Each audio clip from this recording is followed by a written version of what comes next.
laicidad. Apenas el maestro me hizo favor de invitar a una sesión donde se analizó el concepto de laicismo, de laicidad, y lo mismo, ¿no? Y las izquierdas y las derechas, ¿qué opinan al respecto? ¿Qué papel siguen jugando la religión en la ideología conservadora, autoritaria de las derechas?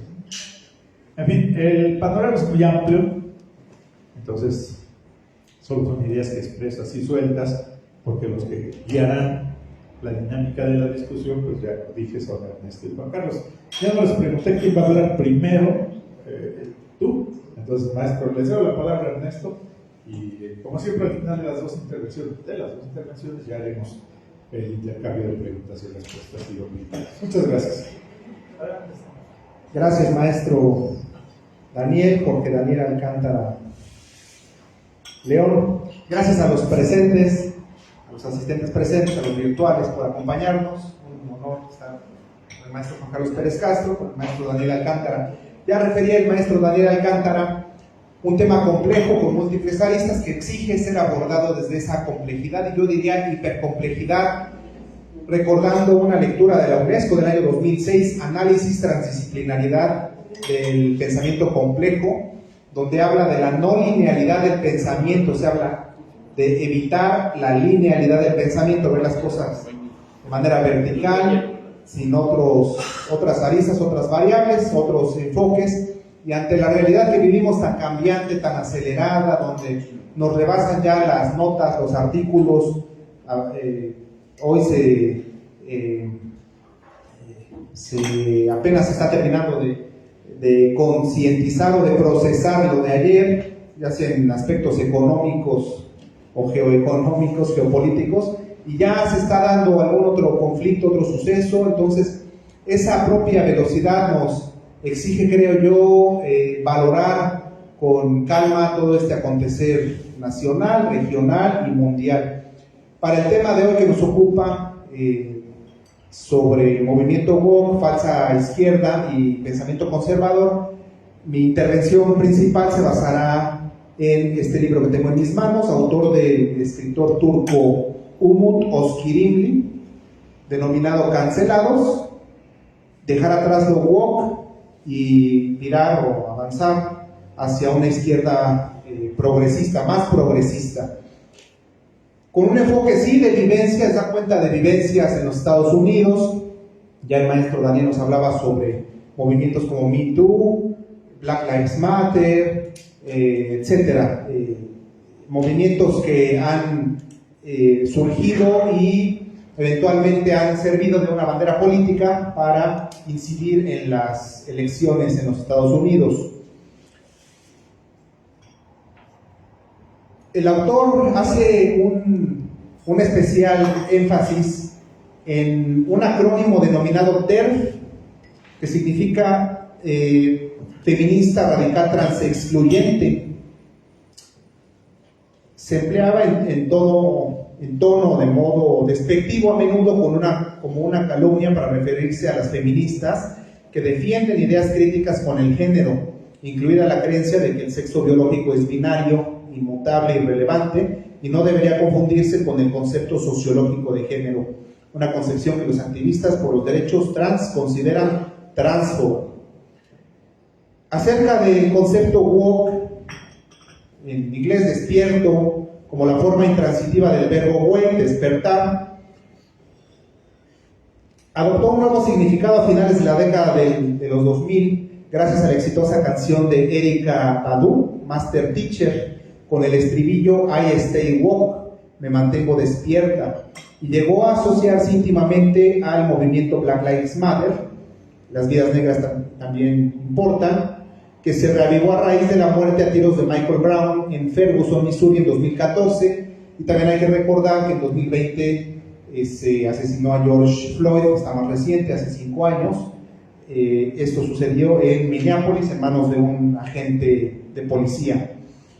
Lo anterior, los sucesos anteriormente citados, llevaron a que el diccionario de Oxford ampliara su definición de woke en 2017 como un adjetivo utilizado en el sentido figurado de alerta ante la discriminación y la injusticia racial o social. Lo woke no tardó mucho en ser secuestrado por la derecha, que lo adoptó como un sustituto de su obro predilecto, la corrección política, y lo desplegó como un término genérico que describía un conjunto de creencias ideológicas, a su juicio, cuasi religiosas, y a sus seguidores de culto. El pánico moral derechista en torno a lo woke era alimentado tanto por políticos como por personalidades mediáticas prominentes, incluido el provocador en jefe Donald Trump, del cual ya nos hablaba el maestro Daniel, que lo convirtió en un tema clave en la Convención Nacional Demócrata en 2020. Cito textualmente a Donald Trump: estas elecciones decidirán si vamos a defender la forma de vida americana o si vamos a permitir que un movimiento radical la desmantele y la destruya por completo, mencionó el presidente número 45 de los Estados Unidos.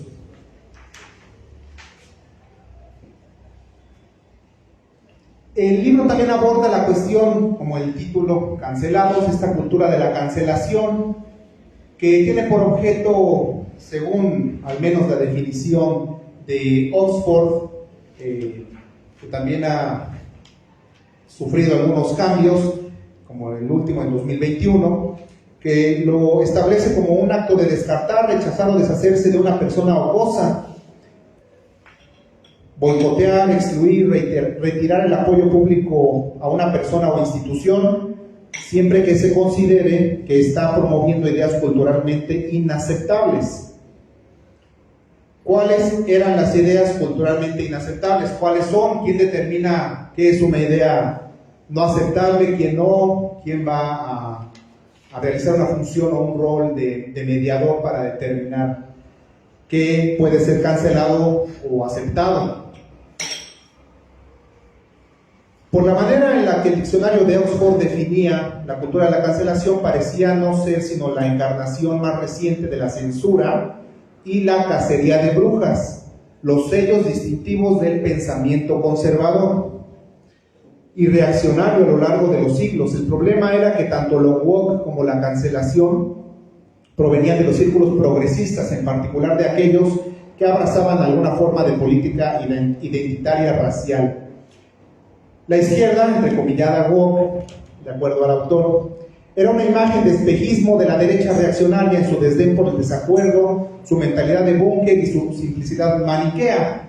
Esta dinámica para determinar si es bueno o es malo, ¿no? Y dependiendo qué parámetros o qué barómetros. En su esfuerzo por imponer su propia comprensión peculiar de la justicia social, el movimiento woke no vacilaba en apropiarse a su antojo del repertorio de la extrema derecha, donde existen ansias profundas de la propia derecha por abrazar la cultura de la cancelación para impulsar su agenda conservadora o deshacerse de sus críticos más profundamente declarados. En Gran Bretaña actualmente la gente está más preocupada por la inmigración, el multiculturalismo, la britanidad, la inglesidad y el islam que por sus propios ingresos, señala Matthew Godwin. Por primera vez en la historia, uno de los partidos dominantes de Gran Bretaña se ha convertido en un receptáculo para una ideología que alienta a las personas a tener aversión a su propio país. Los laboristas han abrazado el wokeísmo y se han alejado de los votantes culturalmente conservadores. El país necesita narrativas unificadoras construidas en torno a los valores que definen la britanidad, la tradición, el consenso, la moderación, el compromiso y el pluralismo. Por su parte, James Davison Hunter, en su influyente libro 1991, denominado Guerras Culturales, la lucha por definir América, su argumento clave de la tesis de la guerra cultural es la creencia que se había producido un realineamiento de la cultura pública estadounidense que había afectado a todas las instituciones principales, desde las organizaciones de interés especial y los partidos políticos hasta los medios de comunicación rivales y las asociaciones profesionales, y las élites cuyos ideales e intereses y acciones dotan de dirección y liderazgo a todas estas organizaciones. La guerra cultural no es la empresa abstracta de distantes intelectuales izquierdistas confinados a la vida privilegiada de los campus universitarios o las salas de juntas corporativas. Es una competición para definir la realidad social. Se habla en cierto momento de este fenómeno que vivimos, guerras culturales, La guerra cultural es una manifestación de las desigualdades estructurales, así la define el autor. Repito, una manifestación de las desigualdades estructurales producidas por el capitalismo tardío o la globalización neoliberal y la polarización cultural y política que éste alimenta. Existe toda una industria de expertos y emprendedores, tanto de derecha, de izquierda, que están comprometidos con ella. En la lectura de la obra, insisto, Cancelados, dejar atrás lo woke, hacia una política hacia una izquierda más progresista, me hizo pensar en nuestro amigo el doctor Alfredo Jalife, donde habla de que la dicotomía izquierda-derecha ya está caduca, fuera de toda vigencia para entender la nueva realidad que vivimos en este siglo. Él ya abiertamente habla de una dicotomía de soberanistas contra globalistas. Los describe quienes están a la cabeza y derivados de todos estos conflictos, esta reconfiguración de los últimos años que ha llevado a generar confusión, yo diría, en los ciudadanos.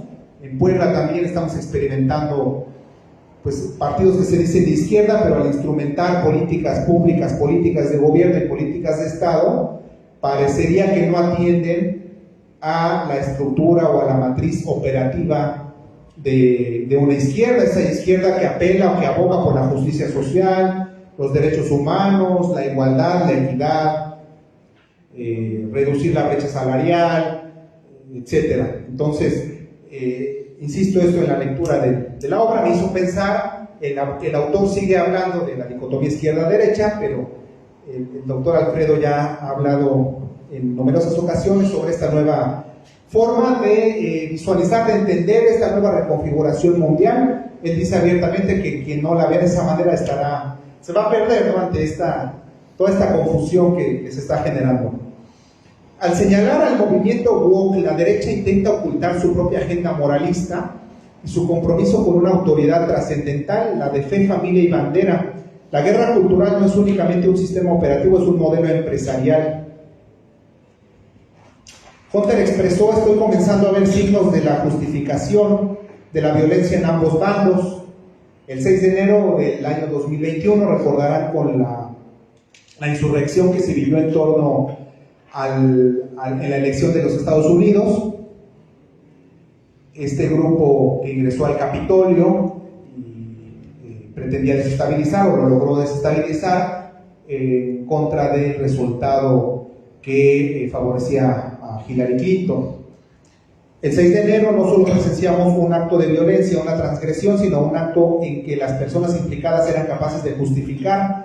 Las guerras culturales siempre preceden a los conflictos armados, no conducen necesariamente a un conflicto armado, pero nunca se produce un conflicto armado sin una previa guerra cultural, porque la cultura proporciona las justificaciones para la violencia.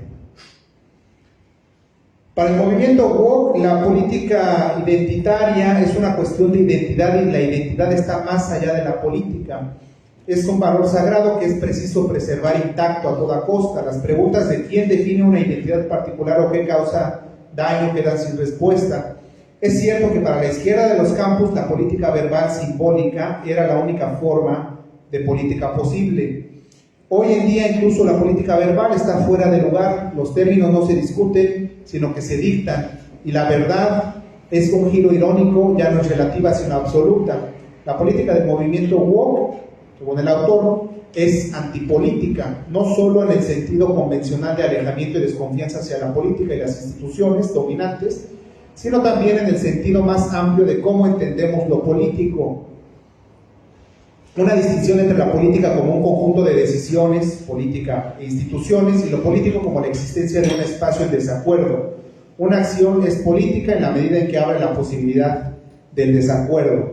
Una sociedad democrática es aquella que otorga un valor particular al derecho a disentir, estar en desacuerdo, manifestar, ejercer propiamente la libertad de expresión y en consecuencia manifestar una postura contraria, ya sea a un pensamiento hegemónico o a un pensamiento que surge por alguna coyuntura específica. Pero la defensa de esta norma política debería existir en conjunción con la protección y la mejora de otros derechos culturales, económicos y políticos. En una sociedad semejante, la legislación no se fundamenta en la razón y rara vez en un consenso. pero puede justificarse en relación con las necesidades del colectivo de alcanzar un acuerdo en asuntos de interés común, reconociendo al mismo tiempo la necesaria existencia de la continua discrepancia respecto de qué es lo colectivo, cuáles son sus necesidades y cuál es el propio interés común, o lo que se hablaba ya desde hace algunos años, la voluntad general del pueblo, ¿no? En esta idea de conformar un contrato social, de lo cual no es ajeno al final de esta obra. Refiere el autor que la antipolítica del movimiento woke rechaza la idea del interés común, no busca, no visualiza, no ve ni busca aliados. Es un esquema semejante a los progresistas blancos o los estadounidenses que pretenden ser quizá erróneamente ciegos al color, que son más perjudiciales para las personas de color que los miembros actuales de esta organización Ku Klux Klan, explícitamente racistas.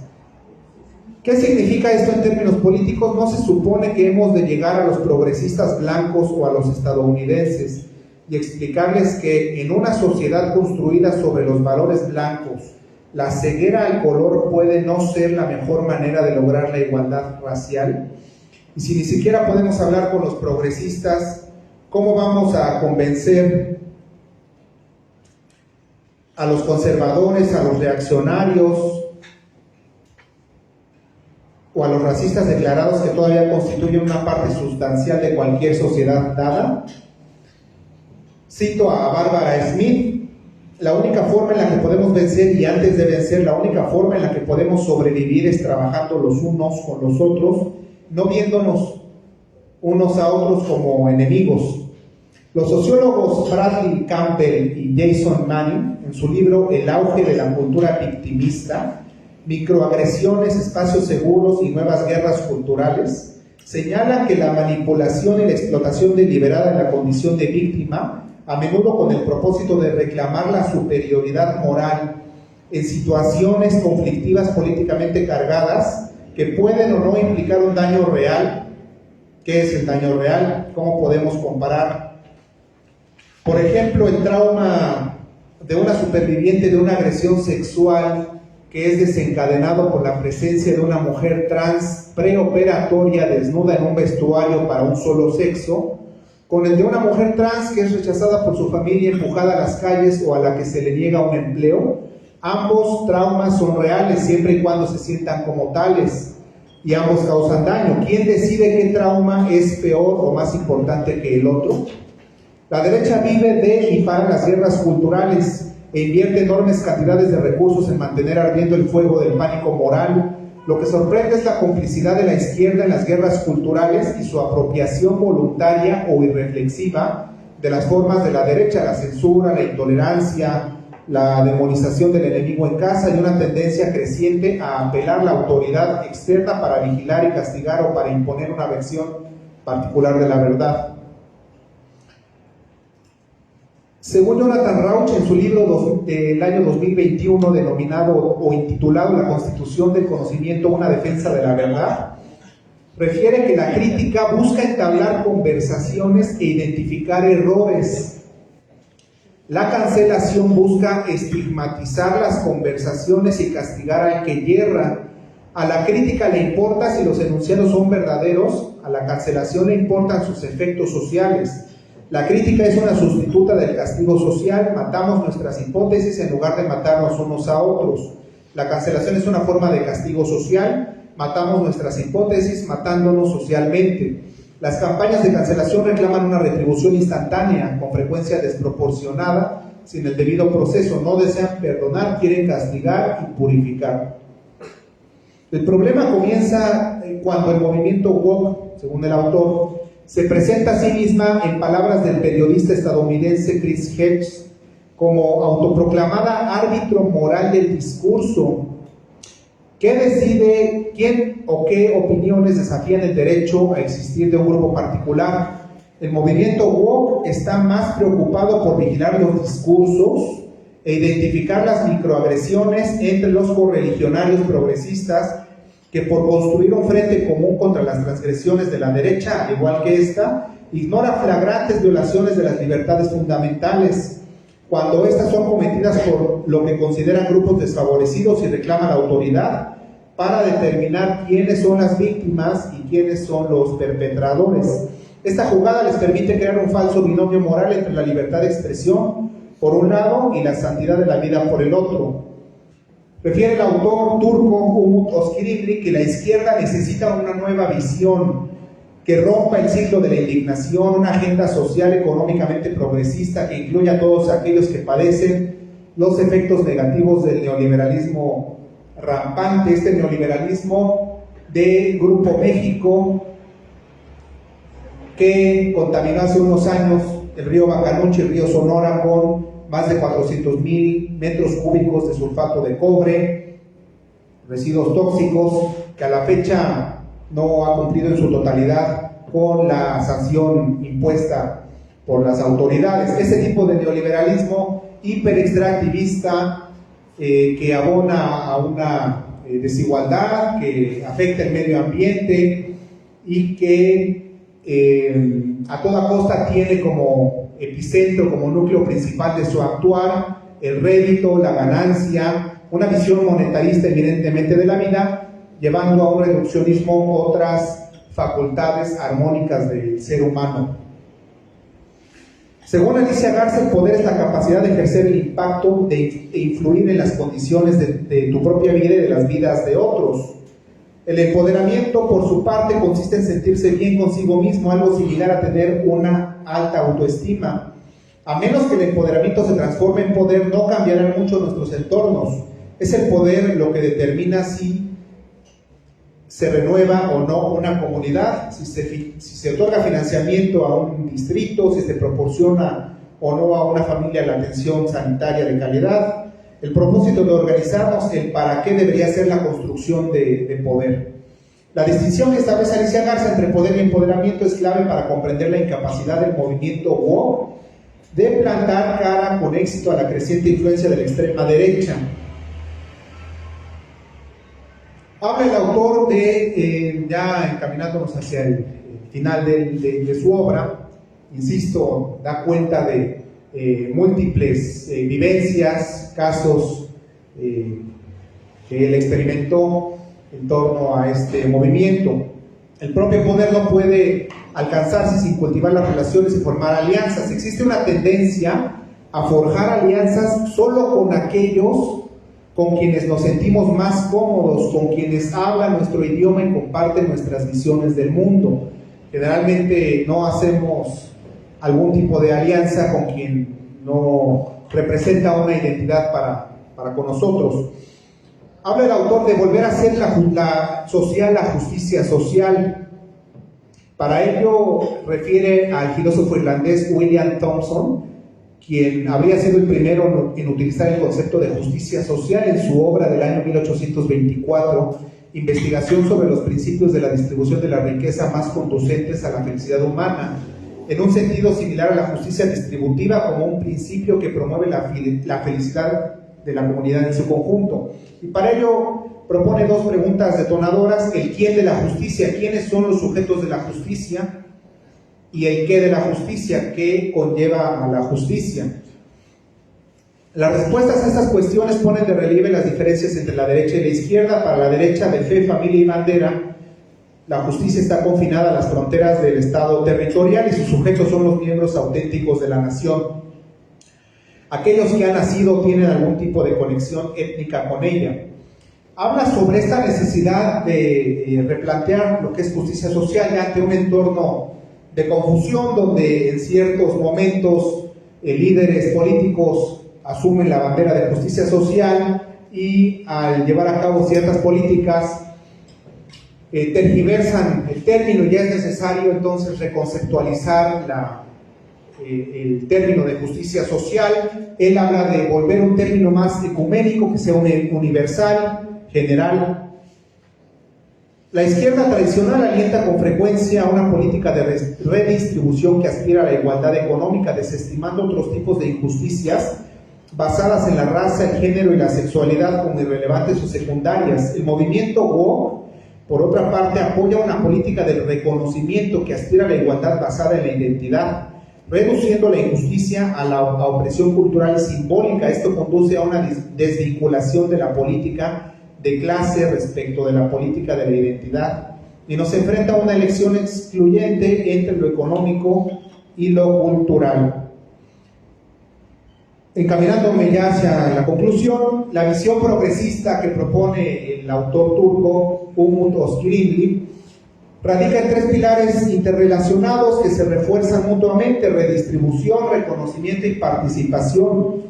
La participación es un término apropiado para designar la dimensión política de la justicia. La participación implica formar parte de algo y también da compartición de algo.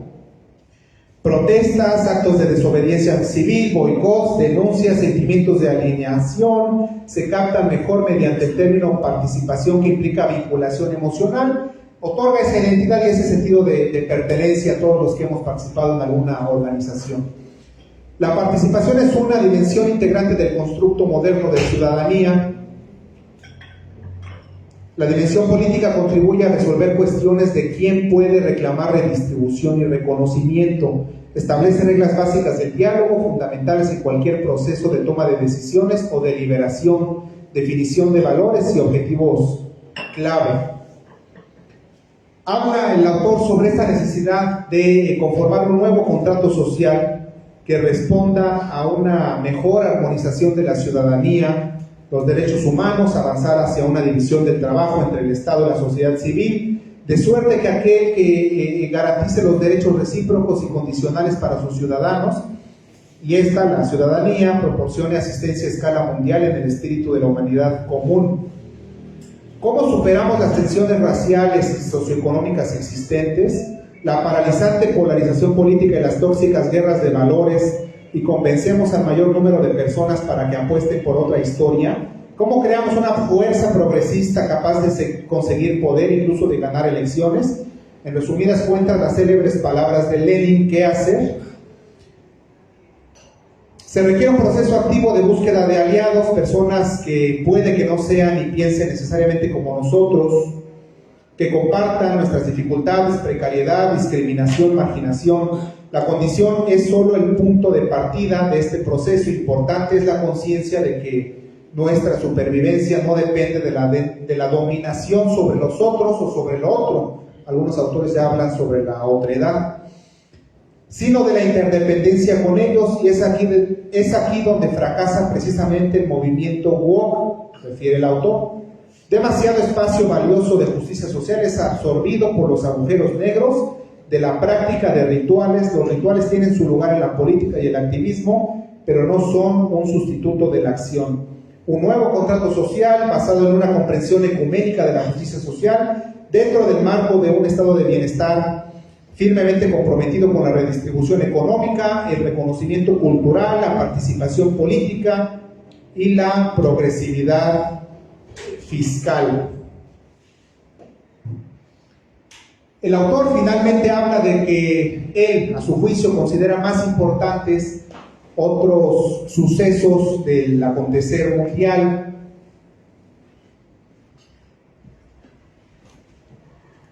como los 1.700 activistas medioambientales asesinados en la pasada década. Más preocupante, considera él, frente a la agenda de los woke, más preocupante considera él que el 85% de la población mundial viva por menos de $30 al día, que por encontrar los pronombres más inclusivos para dirigirnos los unos a los otros. ¿Significa todo esto que los asuntos que preocupan al movimiento woke no son importantes? Por supuesto que no. ¿Deberíamos posponer su abordaje hasta que resolvamos otros problemas más urgentes? No necesariamente. Creo que la política identitaria radical nos está distrayendo de los problemas no relacionados con las guerras culturales. Sí, en efecto, creo que el activismo woke es un pasatiempo narcisista de las clases medias y medias altas, impulsado por el empoderamiento individual. Totalmente. Luchemos contra el enemigo real, la derecha reaccionaria, junto con cualquiera que se sienta amenazado por la embestida neoliberal global en nuestras libertades.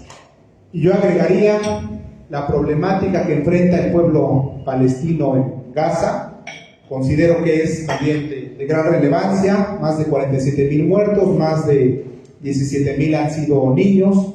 Considero que esas problemáticas deben sensibilizar a la humanidad para transitar a la acción como la que emprendió Sudáfrica para presentar una denuncia en contra de Israel por genocidio, crímenes de guerra, etcétera. Ese tipo de problemáticas, ya lo refiere el autor, integrar una visión integradora, integral, sí, de los problemas que aquejan al otro, pero viéndonos como miembros de recuperar ese sentido comunitario, esa perspectiva comunitaria, integrar una agenda pública y encauzar acciones hacia el futuro.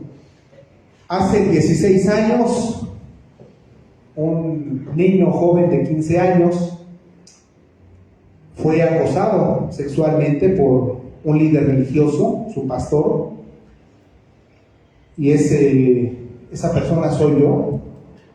Y no necesariamente ese acoso que yo viví me llevó a conformar un grupo de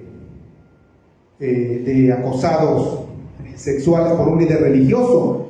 Me llevó a participar activamente, y es lo que hago actualmente, en un colectivo, generar reflexión, pensamiento crítico, alternativo, y que el ciudadano conozca plenamente sus derechos. No necesariamente tomé la bandera en contra de un líder religioso que ejerce su poder, su dominio, y tengo la clara conciencia del grado de estragos que se generan a esa edad con ese tipo de cuestiones y de consideraciones.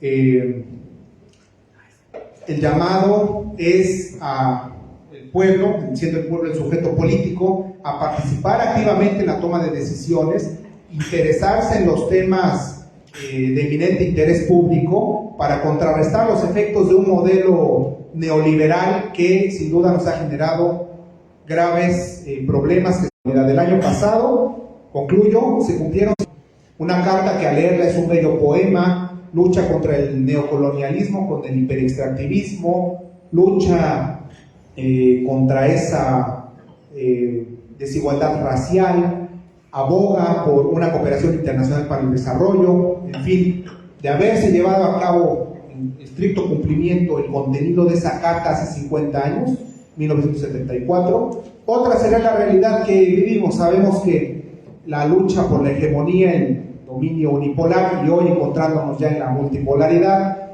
es condición humana, pero condición humana que exige que el ser humano se mantenga activo, participativo para evitar abusos y luchar contra esa esclavitud. Y una alternativa, concluyo, es la educación permanente para no ser esclavos de lo que otros dicen, esclavos de lo que otros piensan y esclavos de lo que otros hacen. Gracias.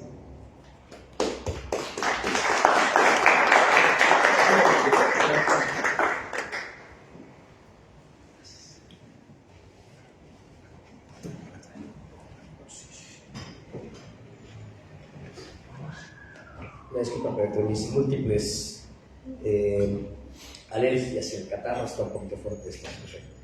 Y bueno, nos deja reflexionando, por supuesto, el maestro Ernesto sobre muchas condiciones, ¿no? Y me gustaría comenzar precisamente con algo que mencionó sobre el problema del poder, y sería precisamente eso, ¿no?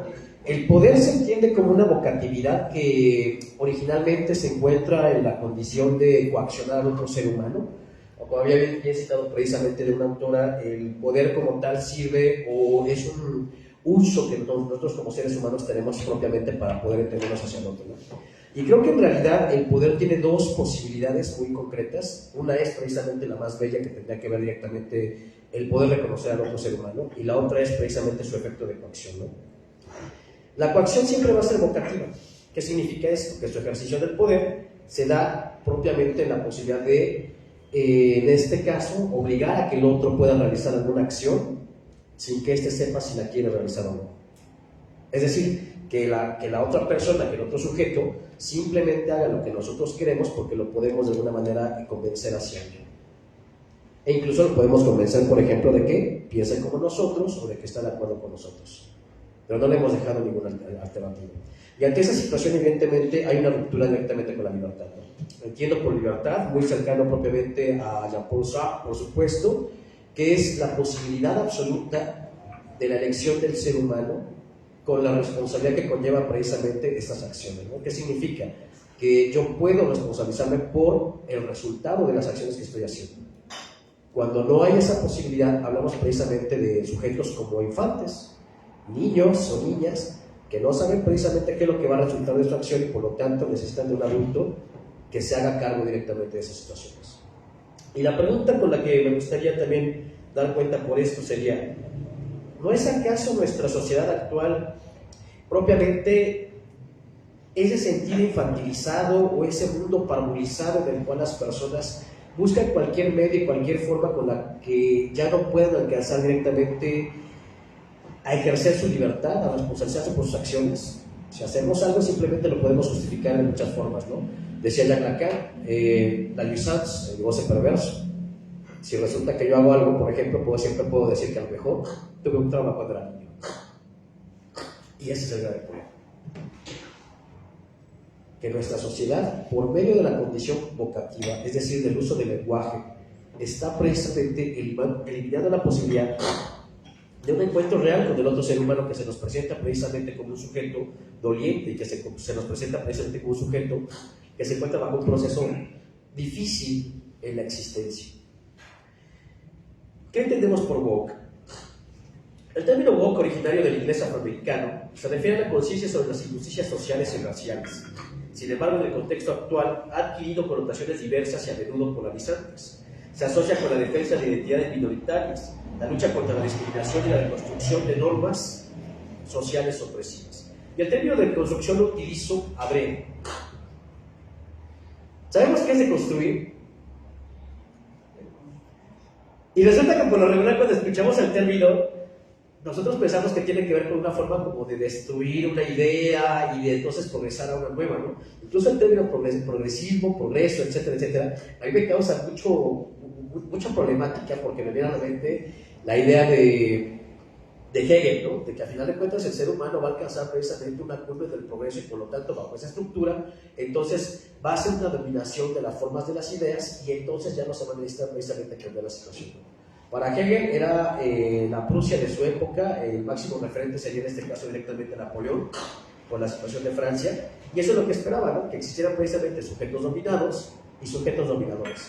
Y como dominadores precisamente pues, se planteaba la situación europea, capitalista, y que entonces determinaba que nosotros, como tendríamos que llegar a alcanzar ese progreso, no tendríamos por qué pensar más allá. Pero fuera de esto, la deconstrucción en realidad tiene que ver con un proceso que la fenomenología ha utilizado, desde Edmund Husserl, pasando por supuesto por autores como Karl Jaspers o como Martin Heidegger, a entender propiamente la concepción o el origen de las palabras para comprender lo que estamos diciendo, ¿no? Yo hace una semana precisamente en clase de filosofía con algunos alumnos de la Facultad de Comunicación de la Escuela Siglo XXI donde estoy trabajando actualmente, les comentaba, realmente sabemos qué significan las palabras que tenemos, la manera en cómo las utilizamos, incluso por ejemplo un término tan sencillo y tan simple a primera vista, pero que en realidad no lo es, lo usamos de manera distinta, amor, y me viene a la mente porque estamos cerca del 14 de febrero, ¿no? Y entonces de repente decimos, voy a hacer el amor, voy a festejar el amor, y sabemos qué significa eso del amor, nos hemos puesto a cuestionarnos sobre esa situación. Y entonces encontramos que en realidad la deconstrucción no tiene que ver con la destrucción de otra cosa, o de un término, o de una forma, o de una idea, sino precisamente el ir comprendiendo cómo poco a poco, tanto en su proceso histórico, como en su formación de comprensión ideal de la lengua, de la palabra, contiene precisamente significados sentidos que nosotros le hemos eliminado, que nosotros le hemos quitado directamente a los términos. Por ejemplo, este mismo sentido, ¿no? La palabra woke, despertar. Realmente las personas que son parte de este movimiento, por decirlo de alguna forma, podríamos decir que se encuentran despiertos mientras todos los demás estamos durmientes, descansando o sin saber qué es lo que está ocurriendo. La respuesta es mucho más fuerte porque a la vez que es una condición positiva, también es una formación negativa. Afirma, por un lado, que en efecto la sociedad se encuentra durmiendo. y afirma por el otro lado, de manera negativa, que las personas están durmiendo, perdón, despiertas. Y esto es bien tremendo, ¿no? Pensamos que el hecho de estar despierto significa ser consciente y entonces tomar directamente acción de las situaciones. Más bien podríamos decir que nos encontramos con un mundo parecido a este acto del sonámbulo, ¿no? Hace acciones, pero desconoce por qué las hace. Muy probablemente dentro de la formación de la sublimación de su yo podremos encontrar por qué las hace, ¿no? Pero esa es otra situación. En el caso directamente de la cultura, lo que tenemos específicamente es un problema, porque la gente está actuando, y bien lo comentaba precisamente el maestro Ernesto y el maestro Daniel. En la actualidad la gente actúa, habla, pero originalmente no está pensando. Y no tiene ningún sentido si nosotros no paramos el mundo para poder pensar qué es lo que voy a decir, qué es lo que voy a actuar y cómo lo voy a realizar. Y sin embargo, precisamente se nos exige en todo momento que tengamos una partición o una situación, una condición en la que tengamos que elegir. ¿Eres político, sí o no? Y si nosotros decimos que no, bueno, es que eres un borrego. Y si decimos que sí, bueno, ahora que ya te determinaste como político, ¿eres de derecha o de izquierda? Y si entonces dices que eres, por ejemplo, de derecha, bueno, es que eres borrego del capital porque no eres capitalista. Pues eso es cierto, ¿no? Eso es más que evidente. Pero si dices que eres de izquierda, ¿qué tipo de izquierda?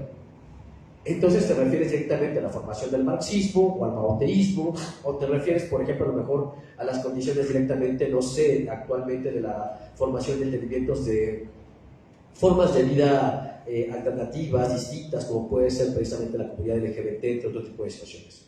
Y tendríamos que decir específicamente que en realidad se entiende por izquierda la partitura de un grupo de personas, específicamente en Francia, que determinaron que al momento de crear los parlamentos después de la Revolución Francesa, un grupo precisamente pugnara porque las leyes fueran equitativas para la gran mayoría. Una disculpa, si me cuento, te digo que estoy enfermo. Ante esta situación, en realidad tendríamos que decir, ¿existe la igualdad entre los seres humanos? Y eso es muy tremendo de entender. Los que nos encontramos aquí en este momento, escuchando, hablando, departiendo, los que se escuchan, los que se encuentran probablemente a lo mejor en su trabajo, en su casa, etcétera, etcétera, ¿son iguales a nosotros? ¿Realmente existe esa condición de igualdad entre todos los seres humanos? Y la respuesta debe de ser totalmente negativa. No somos iguales. Y ese es el proceso más adecuado de comprender precisamente al ser humano. Que al no ser igual que yo, entonces me impele necesariamente a que yo busque de alguna manera conocerle en conjunto como esa persona me está reconociendo a mí. Y por medio de esta condición doble de reconocimiento pueda entonces darse un proceso adecuado de comprensión del otro ser humano. Este proceso precisamente es conocido como la condición de la alteridad, muy trabajado sobre todo por autores como Emmanuel Levinas. ¿Qué quiero decir con todo esto? Que se siguen precisamente, quisiera que me siguieran con esta idea porque la vamos a guardar para un poco después, que en realidad las palabras, los términos que estamos utilizando, que se están utilizando directamente desde nuestra época y en la cultura woke, tienen por intención imposibilitar la condición de pensamiento del otro y poniéndolo prácticamente como una forma de imperialismo lingüístico, lo que ya debe de pensar y por lo tanto lo que debe decir, las palabras que se deben utilizar, antes de que esta persona piense qué significa cada palabra para que la pueda utilizar de manera adecuada. La falsa izquierda y la apropiación del discurso woke. No podemos negar que el movimiento woke ha visibilizado problemáticas legítimas y ha impulsado cambios sociales importantes. No obstante, también hemos presenciado cómo ciertos sectores de la izquierda han adoptado un discurso woke superficial y dogmático, instrumentalizándolo para sus propios fines políticos. Esta falsa izquierda se caracteriza por la obsesión por la identidad. Prioriza las luchas identitarias sobre las cuestiones de clase, diluyendo así el análisis de las estructuras de poder y desigualdad económica. De repente, si a lo mejor yo quiero decir que soy un hombre gato, entonces tengo que pugnar y tengo que luchar porque en el seguro social me puedan hacer una operación en la que me puedan poner orejitas de gato y si se pueden bigotes, ¿no? Qué bonito sería. Pero el problema es que no va por ahí. Tendríamos que decir, en efecto, como bien lo dijo el maestro Ernesto, eso queda en un segundo plano. Hay cosas más urgentes y más necesarias.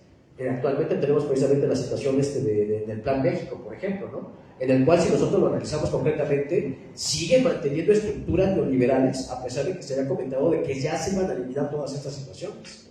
¿Qué significa esto? Que se sigue dando importancia directamente a las empresas para que sigan enriqueciendo con la intención de que empobrezcan necesariamente al pueblo, ¿no? Por supuesto, no todas las empresas entran dentro de esa posición, pero tendríamos que hacer análisis. Verdaderamente no se han creado políticas, formas e ideas adecuadas directamente para el proletariado, al cual precisamente pertenecemos todos. Se ha permitido precisamente una defensa por el pensamiento dentro de la estructura educativa, en la cual precisamente se permita al docente realizar de manera concreta aquello que va a permitirle precisamente pensar al muchacho, o seguimos estructurando propiamente formas categóricas para coaccionar al chico desde joven, o a la chica desde joven, y en la cual entonces se le implica precisamente que debe de buscar constantemente ser capitalista, antes de ser precisamente consciente de la comunidad. Ve, el puritanismo moral impone una visión maniquea del mundo, es decir, A o B, y no puede ser nada más, donde todo se reduce a categoría de opresor y oprimido, sin matices ni complejidades. Y acá precisamente tiene que ver con lo que mencionaba también el maestro, ¿no? La cultura de la cancelación.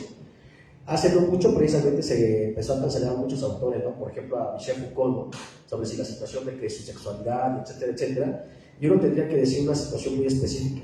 En realidad el contexto no es importante, y tenemos por ejemplo la moral para estar juzgando ideas distintas, formas distintas y posibilidades distintas que en la historia van surgiendo. Y esto es muy específico, porque en realidad la moral se construye precisamente a partir del tiempo y del espacio. Es decir, obedece a las situaciones totalmente distintas y, por supuesto, a tiempos y épocas diferentes. No es lo mismo la manera en cómo pensamos actualmente, a lo mejor sobre las relaciones o sobre la política, a como se pensaba aquí en Puebla específicamente hace 50, hace 100, hace 200 años. No es lo mismo como se va a pensar en este momento actualmente aquí en México, a lo mejor sobre la sexualidad, a como se va a pensar, por ejemplo, en Francia o en Japón. ¿A qué obedece todo esto? Precisamente a su propia formación temporal e histórica, y también por lo tanto geográfica, espacial, sobre la manera en cómo se va a pensar. ¿Qué significa esto? Que no se puede imponer directamente algo a otras personas, y mucho menos cuando no tenemos claro precisamente sus modos, sus formas de pensar. Esto tampoco significa que debemos de aceptar por completo la manera de pensar del otro ser humano. Aristóteles decía, signo de inteligencia es poder comprender ideas que son diferentes a las tuyas, sin tener que aceptarlas necesariamente. ¿Qué significa esto? Que dentro de este alcance y comprensión directamente de lo diverso, de lo distinto, podemos precisamente permitirnos la posibilidad de un encuentro con el otro ser humano. Pero si estas dificultades, estas diferencias, evidentemente repercuten probablemente en el daño a un tercero, entonces por supuesto que tendríamos que denunciarlas. C. El academicismo abstracto. Se refugia en teorías posmodernas y decoloniales incomprensibles para la mayoría, alejándose de las preocupaciones concretas de la gente común. Bueno, desde Hegel muchas veces la filosofía demasiado academicista e incomprensible, ¿no? Pero aquí tendríamos que decirlo de manera muy específica. El problema de la posmodernidad, específicamente dentro del planteamiento de la filosofía, tiene que ver que la posmodernidad tenía por intención específica la situación de la condición de hacer una crítica profunda a todas las formas de ideas, formas de vida e intenciones que se habían dado precisamente en el pasado, con la intención de tratar de comprendernos a la luz de nuestro tiempo, y entonces comprender también a su vez la contextualidad. Sin embargo, también es cierto que mucha de esta posmodernidad, o mejor dicho, de una mala posmodernidad, una mala interpretación de la posmodernidad, sirvió precisamente para que en todo momento la mayoría de las personas que se encontraban precisamente dentro de esas formaciones de la cultura woke comenzaron a cancelar a diestra y siniestra a cualquier persona que simplemente suponía que no comulgaba con sus ideas o que había hecho un acto que aparecía como reprobable, sin que siquiera se entendieran precisamente las condiciones contextuales, ¿no? ¿Qué significa esto? Si nos damos cuenta, en realidad estamos hablando de un imperialismo específico que parte directamente de la palabra. La palabra es potencia, es posibilidad, y la palabra nos permite precisamente alcanzar al otro ser humano. Por eso es que quien sabe manipular la palabra, el discurso, sabrá manipular a las masas.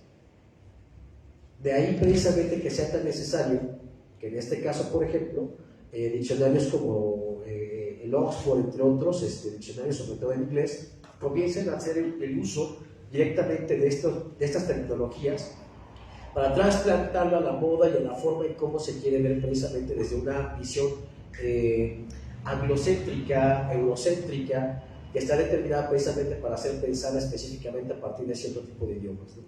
No hace mucho precisamente mencionaba el francés que se hizo famoso por hacer una película que supuestamente tenía que ver con las problemáticas de México, que nunca visitó México, que nunca se puso a investigar México, pero según él dice que sabían sobre México, algo de Pérez, pero una disculpa es que mi apellido, ¿no? Entonces uno no sabe si hablan de mí o si hablan de otra persona. Y acá, por ejemplo, lo que aparece con este director es que de repente se le ocurre decir que el español es un idioma muy pobre para el tercer mundo y que no es un idioma que puedan pensar. Esto ya se había dicho hace mucho tiempo, ¿no? En la discusión lingüística sobre si el alemán y el francés eran las mejores lenguas para filosofar, por ejemplo. Pero lo que tenemos ahí directamente es algo mucho más profundo. Recuerden lo que dice Michel Foucault: todo el discurso esconde algo profundamente, y por eso precisamente tenemos que sacar los enunciados del discurso para comprender lo que está de alguna manera encubriendo. Y en este caso, precisamente lo que se está encubriendo es específicamente algo. Permítanos pensar por ustedes. Latinoamérica, no se preocupen, no es necesario que ustedes piensen. Nosotros los europeos, nosotros los estadounidenses, podemos pensar por ustedes y seguramente pensaremos lo mejor, en teoría, para sus comunidades. Lo mismo que ya había dicho Hegel precisamente en su historia de la filosofía, ¿no? Es un problema muy fuerte, porque esto se ha dado precisamente desde el siglo XVII y el siglo XVIII, se refrendó específicamente el siglo XIX por medio directamente de formaciones racionales y filosóficas, y en nuestras fechas, en nuestras épocas, encontramos que sigue precisamente manteniéndose ese discurso. Y acá hay un problema muy fuerte, porque entonces tendríamos que entender si realmente hay un progreso efectivo de la idea, o si por el contrario, este supuesto progreso permite que se visualice algo, pero impide que nosotros podamos observar que todo se ha mantenido estático desde hace siglos atrás. Y pero mucho cuidado con esto, porque resulta que el ejercicio de la contención del poder por pequeños grupos, por supuesto mucho más minoritarios que las mismas minorías, decimos por ejemplo, ¿no? Los latinos, los afrodescendientes, los asiáticos descendientes, pueden pensarse como minorías, a lo mejor en Estados Unidos o en Europa, pero digamos, hay una mayoría mucho más perversa y mucho más peligrosa. Y estos son el 3% que es dueño del 60 o 70% de la economía mundial, ¿no?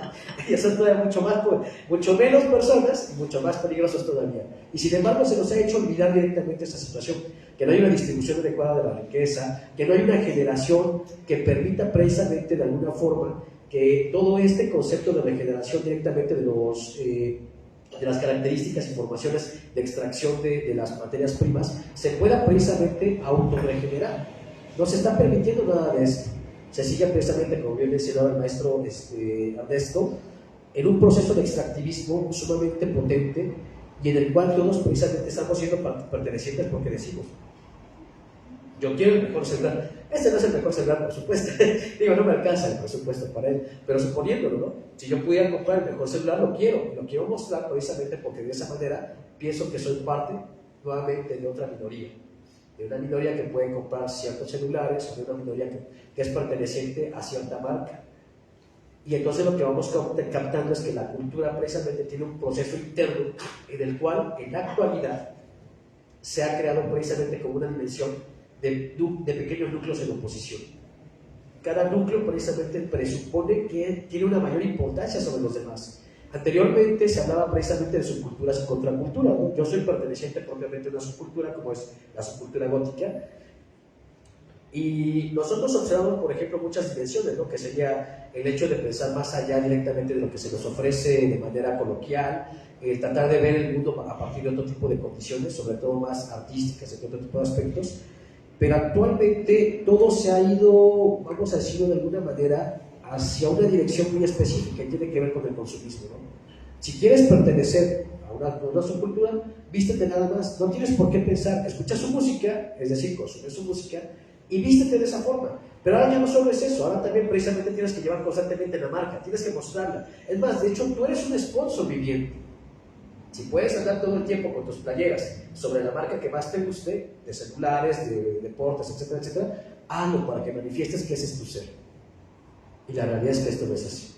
Por eso precisamente la cultura woke se ha vuelto tan importante para nuestra época, para nuestra cultura, porque representa de manera global y general la condición específica de que los pequeños grupos también precisamente buscan empoderarse hacia nosotros.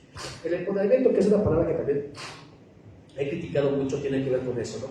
Insisto, si el poder como tal es la formación de la coacción, el empoderamiento entonces es la particularidad de que una persona pueda coaccionar al otro, y sobre todo precisamente determinado y respaldado por pequeños grupos sociales. En este caso precisamente pueden ser personas que se encuentran perteneciendo a ciertas ideas, ya sean precisamente políticas o no políticas. Y entonces volvemos a la misma situación. Si en la izquierda original se estaba buscando las mejores condiciones sociales para todas las personas, porque actualmente se menciona que una izquierda es la que representa, por ejemplo, a las minorías, dejando de lado por completo directamente a las supuestas mayorías. ¿Por qué se sigue pensando precisamente o esperando que las personas que no están de acuerdo o que piensan diferente o que no lo aceptan por la condición que sea, debe de obligárseles a pensar bajo esa situación? Y me recuerdo de manera muy inmediata 1984 con la policía del pensamiento, ¿no? Si no piensas como yo, entonces te tengo que juzgar. Y lo primero que tenemos precisamente en nuestra cultura es que juzga para rechazar. La cultura, a pesar de que también unifica, también tiende directamente a rechazar, a excluir. Y no tendría que venir solamente precisamente Giorgio Agamben para entender lo que significa un umbral y lo que significa el hombre sagrado, ¿no? El homo sacer. Y entonces tenemos que el hombre sagrado, el homo sacer, es precisamente el cancelado desde nuestra época. La persona precisamente que es rechazada por la sociedad, por su forma cultural, y que prácticamente se vuelve un fantasma inexistente para todos. Ni siquiera se le puede inventar, no se puede decir su nombre. Y eso es lo más tremendo que se le puede hacer a un ser humano. La necesidad de una izquierda transformadora. No estoy sugiriendo que debamos abandonar la lucha contra la discriminación e ignorar las demandas de grupos históricamente marginados. Al contrario, la izquierda debe ser la vanguardia de la defensa de los derechos humanos y la justicia social. Sin embargo, es fundamental que recuperemos los valores que dieron origen a la izquierda. La centralidad de la clase, la lucha por la igualdad económica y la distribución de la riqueza debe ser nuestra prioridad. El universalismo. Debemos defender los derechos de todas las personas independientemente de su origen, identidad o creencia. El diálogo racional. El debate abierto y respetuoso es esencial para construir consensos y avanzar hacia una sociedad más justa.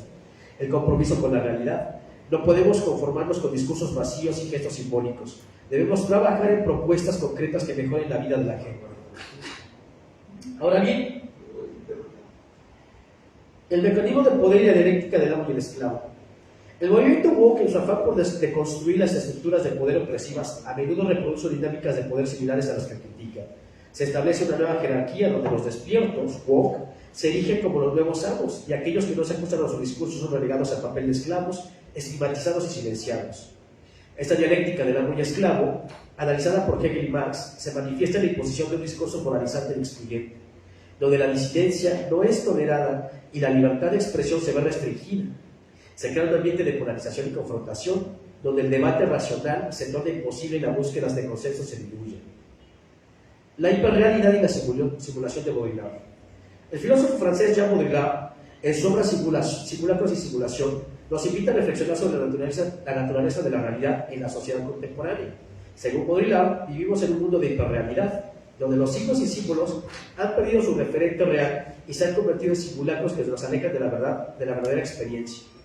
En el contexto del movimiento woke, podemos observar cómo el discurso se centra en la representación y la performatividad, a menudo desconectadas de las problemáticas reales que pretenden abordar.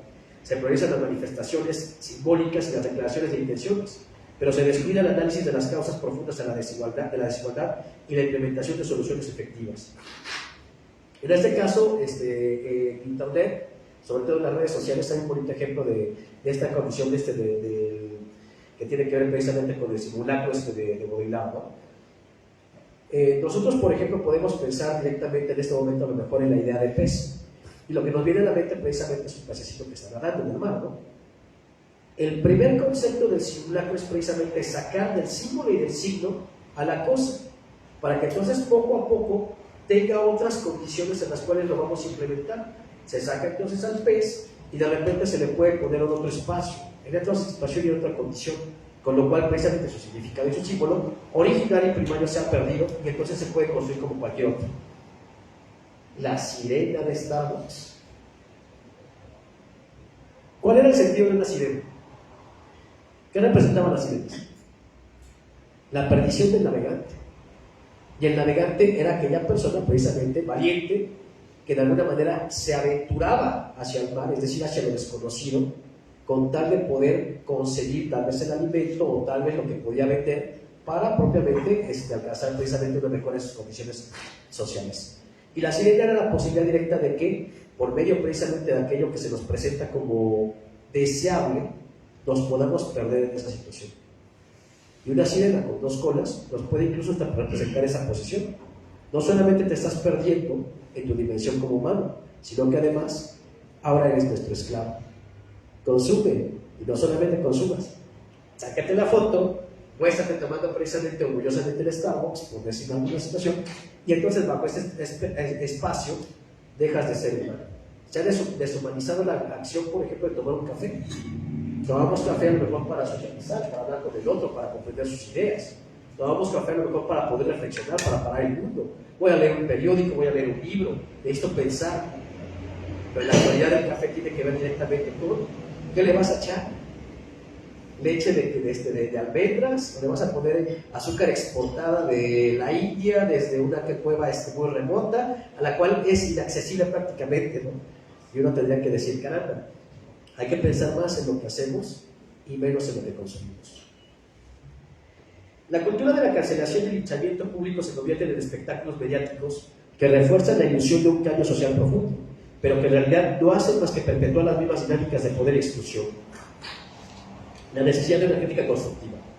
No se trata de negar la existencia de injusticias y desigualdades que el movimiento woke busca denunciar. Sin embargo, es fundamental que realicemos una crítica constructiva de sus métodos y discursos para evitar caer en la polarización y el dogmatismo. Articular un discurso que trascienda las identidades, no negar la importancia de las luchas identitarias, pero integrarlas en un análisis más amplio de la estructura del poder y desigualdad económica.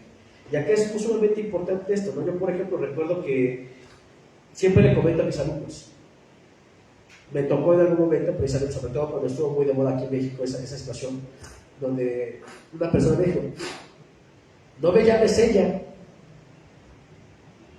¿Cómo quieres que te llame? No, pues tampoco me llames él. Digo, ojo con lo que te estoy preguntando. No te impuse nada, te estoy preguntando cómo quieres que te llame. E inmediatamente tú me estás imponiendo. ¿Qué significa esto? Que no buscas un reconocimiento, sino que buscas la imposición al otro. ¿Se dan cuenta?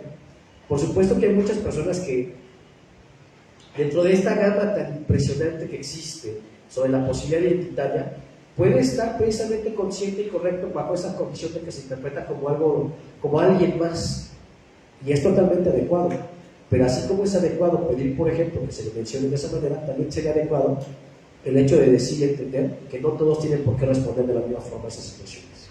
Eso significa precisamente tener una adultez o una madurez mental en la que yo puedo precisamente poner un límite, pero también comprendo que el otro me puede limitar y que esa limitación no necesariamente significa de manera concreta una negatividad contra mi persona o específicamente un ataque contra mí, sino que significa que esta persona también está de alguna manera interpretándose en el mundo y por lo tanto está buscando de alguna manera comprenderlo a partir de sus propias experiencias.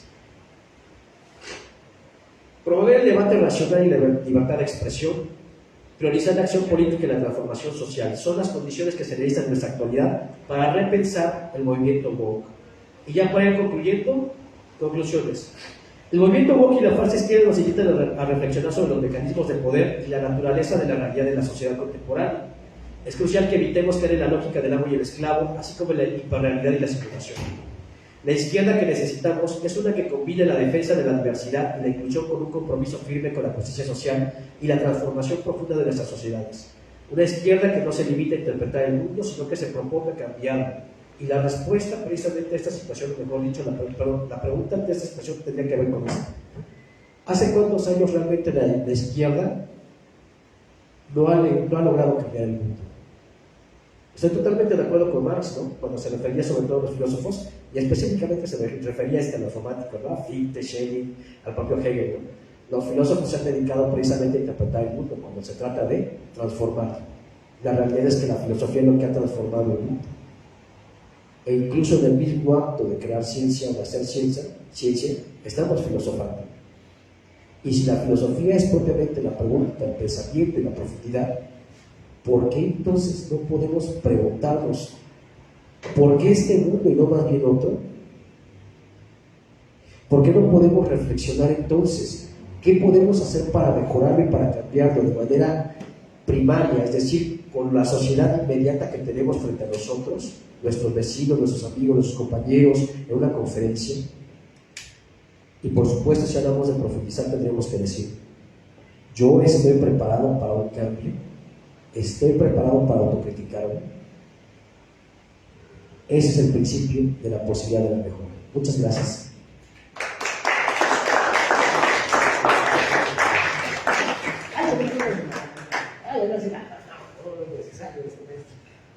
Bien, muchísimas gracias, nuestro Ernesto, nuestro Juan Carlos. Pues tenemos tiempo para unas intervenciones, preguntas, comentarios. Creo que los ejes de la discusión están planteados ante el mundo en el que vivimos. ¿Cuáles son las posibles respuestas que se pudieran plantear desde una perspectiva democrática, revolucionaria, anticapitalista y anticolonialista?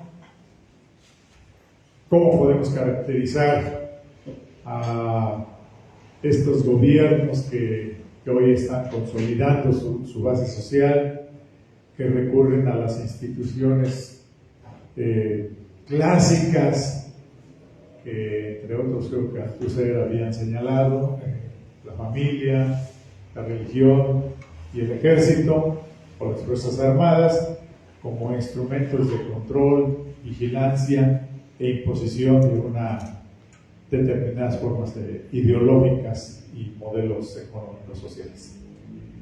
Esto es lo que está pasando, esto es lo que hay, es algo que nos venimos enfrentando y que lamentablemente digamos, las vertientes que se proponen transformar al mundo han, no vamos a decir fracasados, pero sí no han logrado concretar proyectos transformadores de largo aliento, a pesar de que existen sociedades en donde se dan esos esfuerzos, apuntando no a la consolidación de sociedades plenamente socialistas, sino más bien con características de economías mixtas, gobiernos estatales, economía estatal, propiedad privada, etc. Ejemplos hay muchos, está Corea, China, Cuba, los esfuerzos que se hacen en Venezuela, y desde luego también pues el planteamiento de cómo muchos movimientos que se pretenden transformadores caen. Ya lo habíamos abordado en alguna ocasión cuando comentábamos con el maestro Isaac Herrera el libro de El Yo Soberano de Isabel Rudinesco, en donde habla del problema de las identidades, de cómo todos queremos ser tan diferentes que terminamos construyendo nuestras propias capillitas, ¿no? Como se cuestionaba en el antiguo PRD, que ahora parece estar reproduciendo también en Morena. Van surgiendo las pequeñas tribus, los pequeños grupos que se consideran los poseedores de la verdad, y entonces empiezan las pugnas internas antes que dijera André Unterfan la definición de quién es el enemigo inmediato, o sea, a quién realmente hay que combatir. Creo que son los ejes planteados, lo han puesto amplia y detalladamente los compañeros, y desde luego hay muchos autores que lo abordan. Pero bueno, es el momento en que ustedes formulen sus comentarios, hagan la crítica despiadada de las intervenciones, o pues nos formulen las preguntas que les pudieran hacer a los compañeros, porque sin duda surgen multitud de preocupaciones. Quien quiera hacer uso de la palabra nos lo indica. y les vamos rolando el micrófono. Vamos a pedir que pasen al micrófono para que se pueda quedar grabado para las redes. Maestro Dan, si quisieras iniciar, por favor. Gracias. Sí, gracias. Buenas tardes a todos. Interesante esto del lenguaje wow. A mí no me termina de convencer incluso la parte de lo que es la parte histórica de una y de otra posición. De acuerdo al arte de la guerra, cada quien cree tener la verdad, entre comillas. Tanto la ultraderecha y el socialismo, como regímenes de gobierno, regímenes políticos, siempre, por ejemplo, ha sido, por ejemplo, históricamente, no lo digo yo, lo dicen varios autores de uno y de otro, entre ellos está Jalife. Por ejemplo, cuando es, no sé, pongo un ejemplo de los muchos que se pueden agarrar de la historia, y ahí es en donde yo sí soy muy crítico, pretendo serlo constructivo. Si alguien se lo toma destructivo, bueno, ya es cosa de cada quien. Y lo he dicho, por ejemplo, en la plataforma del colectivo que tenemos, de Tlacaele. Por ejemplo, no es lo mismo que abordes un problema a lo mejor del historicismo, ¿sí?, o de la escuela de los anales, partiendo de la economía, que partiendo de la historia, que partiendo de la política. Entonces, hay muchos autodidactas o muchos aficionados que se quieren sentir historiadores sin ofender a nadie. O hay políticos, politólogos que se quieren sentir economistas, o economistas que se quieren sentir ingenieros o militares, o como Hitler de la ultraderecha, que en su partido, el Partido de los Trabajadores Alemanes, podría, si no se conoce de política, creerse que era un partido, en este caso de izquierda, cuando en realidad era por el otro lado, ¿no? O sea, cómo son las trampas de los nombres, las trampas de los simbolismos, y cómo versiones más recientes retoman lo neonazi. Bueno, recientes y no tan recientes. Por ejemplo, vayamos a la organización más, dirían por ahí, bueno, a mí no me simpatizan sus postulados, pero bueno, cada quien, el famoso Ku Klux Klan, que fue fundado en 1865, después de la Guerra de Secesión estadounidense, y en donde ellos retoman varios incluso de los aspectos o de los simbolismos de los caballeros templarios, como lo de una cruz. Pero habrá que preguntarse, ¿a poco los caballeros templarios, o incluso el mismo Jesucristo, cuando en un momento dado en su vida pública dijo solamente la superioridad blanca y todos los demás son tontos, no tienen razón, son bestias? Porque eso es lo que proclama el Ku Klux Klan, la superioridad de la raza blanca y los que, entre comillas, tienen la verdad. Y varios grupos neonazis lo retoman. Ahorita lo estamos viendo en Estados Unidos. Surgió con gran fuerza desde hace como 10 años, cuando todavía estaba Obama en la presidencia de Estados Unidos, ya iba de salida. Entonces muchos rechazaron de los neonazis cómo es posible que vayamos a tener un presidente negro si todos los presidentes anteriores a ese eran blancos, y después de que salió ese, después de 2 cuatrienios, siguen siendo blancos. Entonces, esa es la parte por lo que yo soy muy crítico, que no es lo mismo a que seas de una profesión, que algo te avale, una formación te avale, a que lo veas como autodidacta. ¿Por qué? Porque incluso muchas veces teniendo la profesión, por ejemplo, no es lo mismo una posición del historicismo de los anales de un mexicano a un argentino o a un español. Entonces, abordamos el problema de los neonazis y el español te va a decir, no, pues es que tú mexicano, tú argentino lo estás tergiversando, porque yo soy el que tengo la razón. O creo tener la razón, de acuerdo a mi formación y de acuerdo a mi verdad. Y eso que tienes la profesión. Ahora, cuando no la tienes, luego en cualquier profesión se nota que no tienes las tablas. ¿Por qué? Porque, por ejemplo, en la historia no conoces el fundamento o los postulados de la columna vertebral de cada historiografía. Y lo digo con mucho respeto para quienes se sientan historiadores y que no lo son, y te dicen, es que estuvimos en un aula universitaria. Chingada suerte, nunca estuviste en un aula de historia. ¿Por qué? Porque se te nota en tus análisis. Y así también, por ejemplo, hace varios años estábamos en un congreso, ¿cómo se llama?, en ingeniería, nos invitaron hace como 7 años, y se veía que un ingeniero quería asumir las posiciones de un politólogo. Con todo el respeto, para el ingeniero no tienes la formación de un politólogo o de un economista. Se te notan las carencias. Con el mayor respeto, lo digo para todas las profesiones. Entonces, y es que, por ejemplo, incluso hasta en la historia, tú lo estabas comentando, Juan Carlos, se ve a Michel de Foucault, pero históricamente, incluso hasta Hegel, dentro de la historiografía se le analiza un poquito distinto a la filosofía. Por ejemplo, en la filosofía de la historia, Hegel refiere, es en 1807, si no mal recuerdo, cuando publicó ese libro, refiere, es que los criollos son los hombres del mañana. O sea, para Hegel, los criollos no estaban maduros intelectualmente para asumir una posición como los peninsulares. Entonces, desde ese punto de vista de análisis, Hegel es, en este caso, los hace a un lado, es tremendamente intolerante y es tremendamente, ¿cómo te puedo decir?, despectivo de los criollos. Así se le analiza históricamente. A Michel de Foucault, como lo de la idea del progreso, que es muy diferente a cómo se le analiza en la idea de la filosofía. Sí se le analiza a lo mejor parecidamente en un progreso, pero es diferente un progreso filosófico a un progreso histórico, del materialismo histórico. A eso me refiero.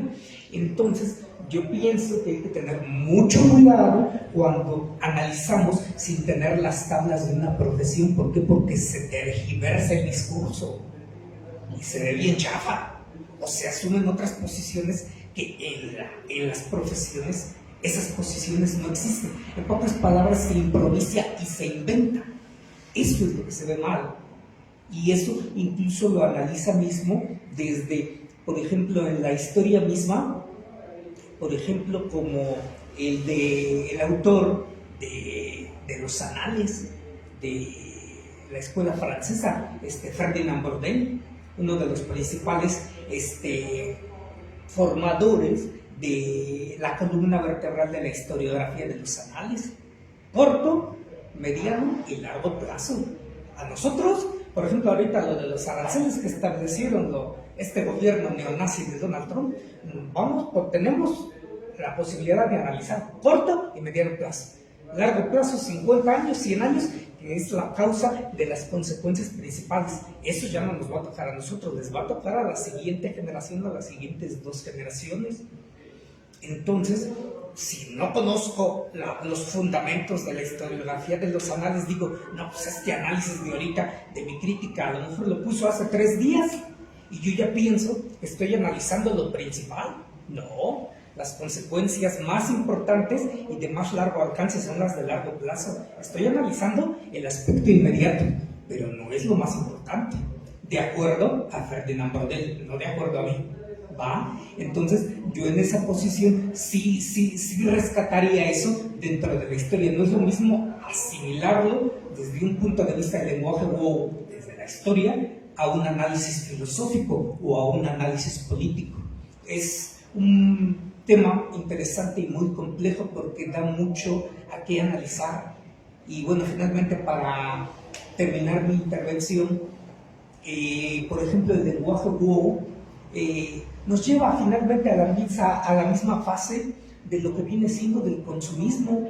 Va a haber países de un lado del comunismo, del socialismo, y va a haber otros países de ultraderecha. Ahorita, por ejemplo, vemos al presidente argentino, a Javier Milei, enorgulleciéndose, incluso hasta le aplaudía como si fuera un dios griego al otro señor, al Elon Musk, cuando se dio un golpazo como si fuera un saludo neonazi. Qué ridículo se vio Elon Musk. Bueno, es su forma, pero todo parecía como si fuera de la falange de los macedonios. Ok, como cuando Hitler daba el saludo neonazi, ¡pum, pum! Así haciendo en un discurso que para empezar ni siquiera era de él. La verdad se vio ridículo desde mi punto de vista. ¿Por qué? Porque era una toma de posesión, no era una posición que él era el actor principal, sino era otro. A eso me refiero.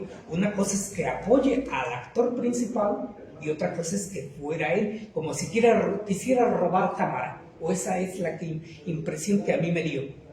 Y finalmente, pues, la posición de los aranceles, la posición del consumismo, no es la situación de la idea para resolver los problemas. Lo único que va a causar, como en el primer cuatrienio de Donald Trump, que los precios se disparen, para empezar para ellos, pero también para los otros países. Y se provoca eso en una mutua desconfianza, que es lo que dijo Canadá. No, pues, si tú me pones 25, yo te pongo 100, y a ver a cómo nos va. O sea, como que retándolo. Y Sheinbaum no dijo nada. El otro, no, pues es mejor, dijo Trump, negociar con la presidenta de México que con el primer ministro de Canadá. Entonces, realmente es un problema complejo y de, ¿cómo se puede decir?, de amplias análisis. Y en cada análisis es un problema distinto, en donde no hay que tergiversar el lenguaje. Gracias. Gracias. ¿Alguien más que quisiera? A ver. Sí, por favor. A ver,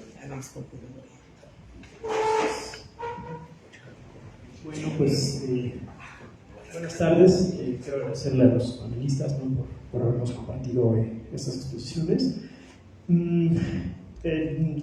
Yo, bueno, sí diría en todo caso que lo que tendría que señalar como algo positivo en el desarrollo es precisamente esta diferencia entre las tres exposiciones, en las que claramente, como lo dijo el compañero, hay un enfoque, ¿no?, muy particular, ¿no?, en el tratamiento de la cuestión. En un principio quizá en términos de política coyuntural, en otro caso, pues vaya, ¿no?, bajo una exposición, digamos, de análisis, y en el tercero, pues esta cuestión pues bastante interesante, ¿no?, sobre el lenguaje y todas esas dialécticas interesantes que existen dentro de eso, ¿no? Yo en concreto tendría 4 preguntas para cada uno de los panelistas. Pues me disculpo un poco por la extensión. Yo creo que independientemente del análisis, ¿no?, tan diverso que se pueda hacer sobre la cuestión, creo que más que el perfil o la trayectoria de cada una de las personas que pueda responder al respecto, más bien las coordenadas, ¿no?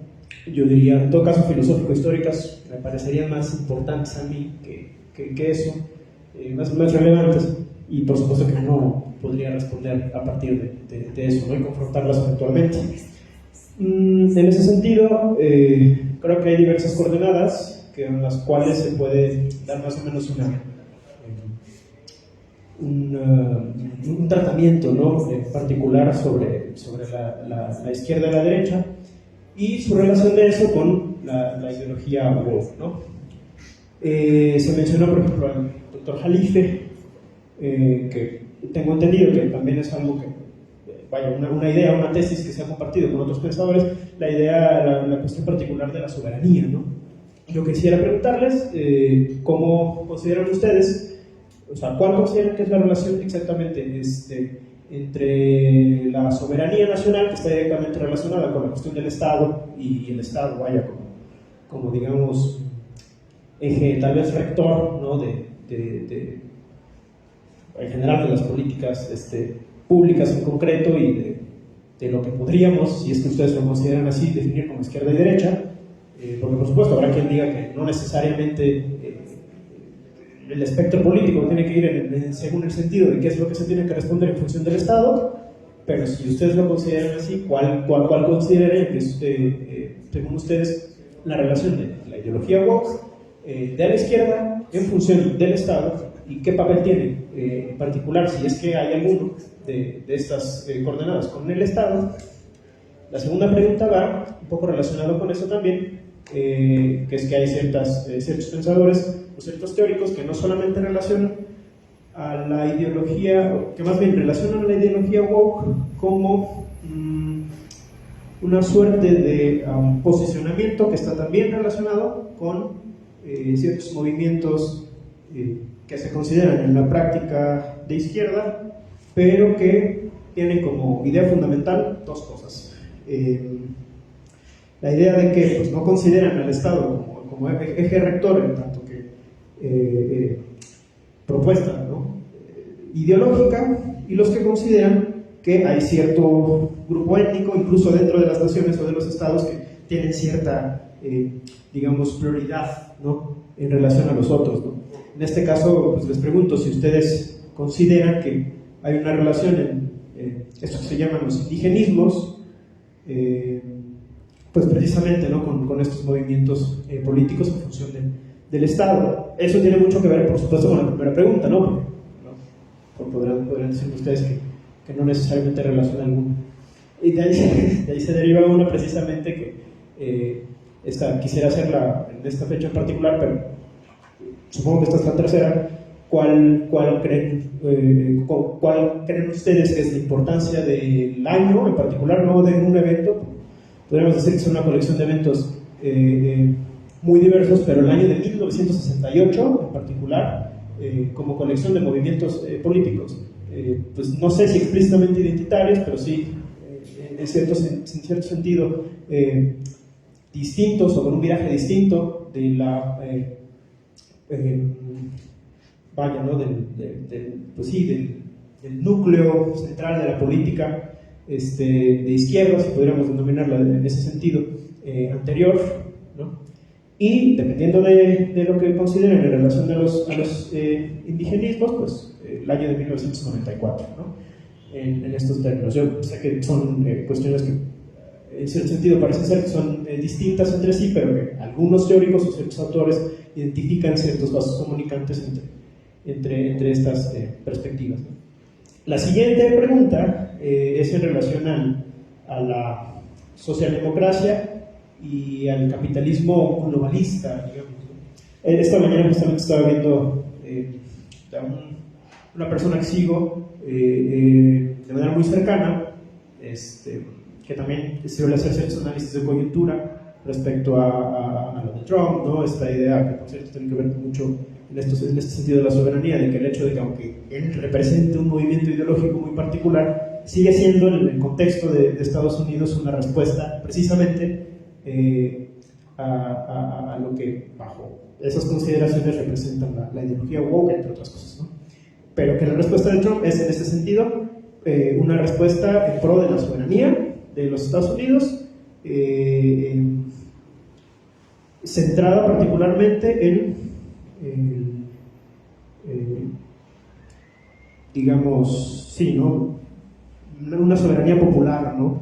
No en el sentido de ir necesariamente en contra de ciertas oligarquías, no digamos que de las oligarquías en abstracto, sino de ciertas oligarquías que en cierto sentido también ellos consideran que representan parte de esta ideología, o que la empujan de alguna forma. Entonces, esta persona a la que sigo empieza a utilizar el término de social neoliberalismo, ¿no?, para referirse justamente haciendo un poco de guiño al que no conocía hasta este momento, ¿no?, un poquito la referencia del social fascismo, me parece, ¿no?, del siglo pasado. Usa este mote de social neoliberalismo para referirse en general a esto que él identifica como, pues sí, cito, el ala izquierda débil, hedonista y posmoderna del capitalismo neoliberal globalista, ¿no?, que bueno, bien podría ir también la ideología woke ahí incluida de alguna forma, ¿no? Entonces, la pregunta en concreto es ¿cuál creen que es la relación de esta ideología, ¿no?, de estas formas de la ideología con el capitalismo y la socialdemocracia, si es casual, si es indirecta, si no, si es una suerte de plan que sí directamente se empuja con esta razón, ¿no?, o no necesariamente. Y por último ya, la cuestión de la situación contemporánea en México.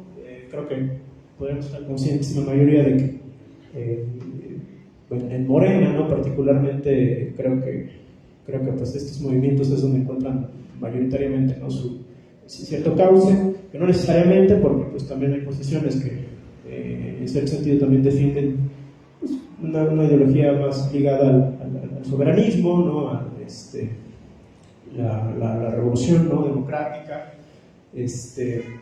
o en todo caso estas también estas variaciones, ¿no? Ideológicas que más bien propugnan cierta vuelta a los valores precoloniales o decoloniales, ¿no? Un poco de Enrique Dussel, tal vez, ¿no?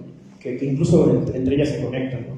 Ya hay, por ejemplo, de repente, ¿no? en los movimientos por Palestina también hay cierto grupo de personas que tienen ahí sus pancartas, ¿no? Sus queers, ¿no? por Palestina, o no sé, o que ya consideran en general no solamente al imperialismo como una parte del problema, sino que también al racismo, ¿no? No recuerdo en este momento, ¿no? Es movimiento anticapitalista, antirracial, anticolonial, antiimperialista, anticolonial, antitransfóbico, no sé, regionalista, ¿no? Impresionante de cosas a las que ponerse, las que en cierta forma pues ellos ligan y tienen, ¿no? Construcciones. Entonces, pues eso es un particular. Disculpa por la extensión, ¿no? la tarea. No, mucho mejor. No les molesta, voy a tomar rápido la palabra porque el café como que ya está haciendo su trabajo de directo. Bueno, comenzamos entonces. La primera pregunta me parece muy interesante. ¿Cuál es la relación? Todas las preguntas me parecen sumamente interesantes, ¿no? Son muy buenas. ¿Mencionarías a grandes rasgos cuál es la relación entre la soberanía nacional como rectora de las políticas y la ideología woke y qué papel tiene, ¿no? Tendríamos que pensar que en este momento la soberanía nacional, vamos a decirlo de esta manera, se encuentra en una problemática bastante fuerte porque en realidad desde hace mucho tiempo esta soberanía ha pasado a intereses netamente privados, ¿no? Es decir, son empresas las que imponen directamente por medio del neoliberalismo, porque hay que recordar que por neoliberalismo se entiende directamente el espacio y el efecto que ha determinado precisamente que se irrumpan con las políticas específicas de cada país con la intención de, en este sentido, permitir que tengan ventaja precisamente las empresas, sobre todo extranjeras, ¿no? Las empresas privadas. Y ante esta situación es bastante interesante porque, de alguna manera, el supuesto, mejor dicho, el neoliberalismo que hemos tenido, sobre todo durante los años 90 y buena parte de los 2000, fue un neoliberalismo que estaba implicado directamente en la formación cultural. Nosotros podemos recordar, por ejemplo, todo este movimiento que se dio aproximadamente por ahí de los 40, de los 50, después de lo que fue conocido como el milagro mexicano, precisamente por medio de la situación del petróleo, que muchas empresas mexicanas comenzaron precisamente a pugnar y a luchar contra las empresas internacionales, y entonces lo que ocurrió directamente es que las empresas mexicanas daban precisamente la posibilidad de que nosotros, de que los mexicanos de esa época pudieran consumir de manera interna los productos, ¿no? Esto incentivó precisamente la función específica económica del país, lo que llevó precisamente a que creciera, ¿no? El problema es que si buscamos, por ejemplo, una situación, muy probablemente a lo mejor desde los años 50, finales de los 50, la década de los 60, se hizo una preparación específica para que se cambiara precisamente el modelo económico, ¿no? Que la gente adoptara directamente de buena fe la idea precisamente del neoliberalismo desde sus tres funciones: la formación económica, de la que ya hablamos, la función netamente social, que implicaría precisamente la repetición o la búsqueda por emular el modelo de vida estadounidense, ¿no? Es decir, precisamente consumir, por ejemplo, en McDonald's en lugar de ir a consumir unas gorditas, el hecho, por ejemplo, de vestir la ropa de marca, aunque no sea la que te gusta, simplemente porque está de moda en más situaciones, ¿no? Y en tercera idea, replicar precisamente estas formaciones a la educación de manera específica, ¿no? ¿Cómo se replicaba? Creando precisamente modelos y formas en las cuales las personas fueran educadas única y específicamente para cumplir roles fundamentales dentro de una empresa y dentro de una situación de trabajo, o roles característicos, en este grado precisamente, de lo que sería la posibilidad de crear empresas, ¿no? El problema es que nosotros pensamos o pensaríamos directamente que este movimiento o ideología woke permitiría la ruptura con esta situación, ¿no? Es decir, que nos llevaría precisamente a determinar que sería mejor encontrarnos precisamente con una posibilidad de consumir lo que es particular de las empresas mexicanas y demás situaciones. Tendríamos que pensar si actualmente las empresas verdaderamente tienen la posibilidad de competir contra este tipo de condiciones o si por el contrario, ¿no? Simplemente se mantienen para que nosotros de alguna forma pensemos que todavía existen las posibilidades, ¿no? Que todavía podemos, por ejemplo, tomar la decisión de qué es lo que vamos a consumir en otro tipo de aspectos, ¿no? Y lo digo específicamente porque actualmente se está manejando mucho, sobre todo en redes sociales, la situación de que no se consuman empresas, por ejemplo, de orden estadounidense, ¿no? Walmart, por ejemplo, y demás situaciones. ¿Habrá una empresa que sea verdaderamente 100% mexicana, que no tenga ningún interés directamente de algún otro país? Esa es la primera pregunta, ¿no? Y es una pregunta fuerte, porque seguramente sí hay empresas, pero no son empresas de primer nivel, sino que están rezagadas. ¿Por qué se han rezagado? Porque nosotros hemos dejado de pensar y de confiar en la mexicanidad. Hemos dejado de pensar que lo hecho en México es algo de calidad y bueno.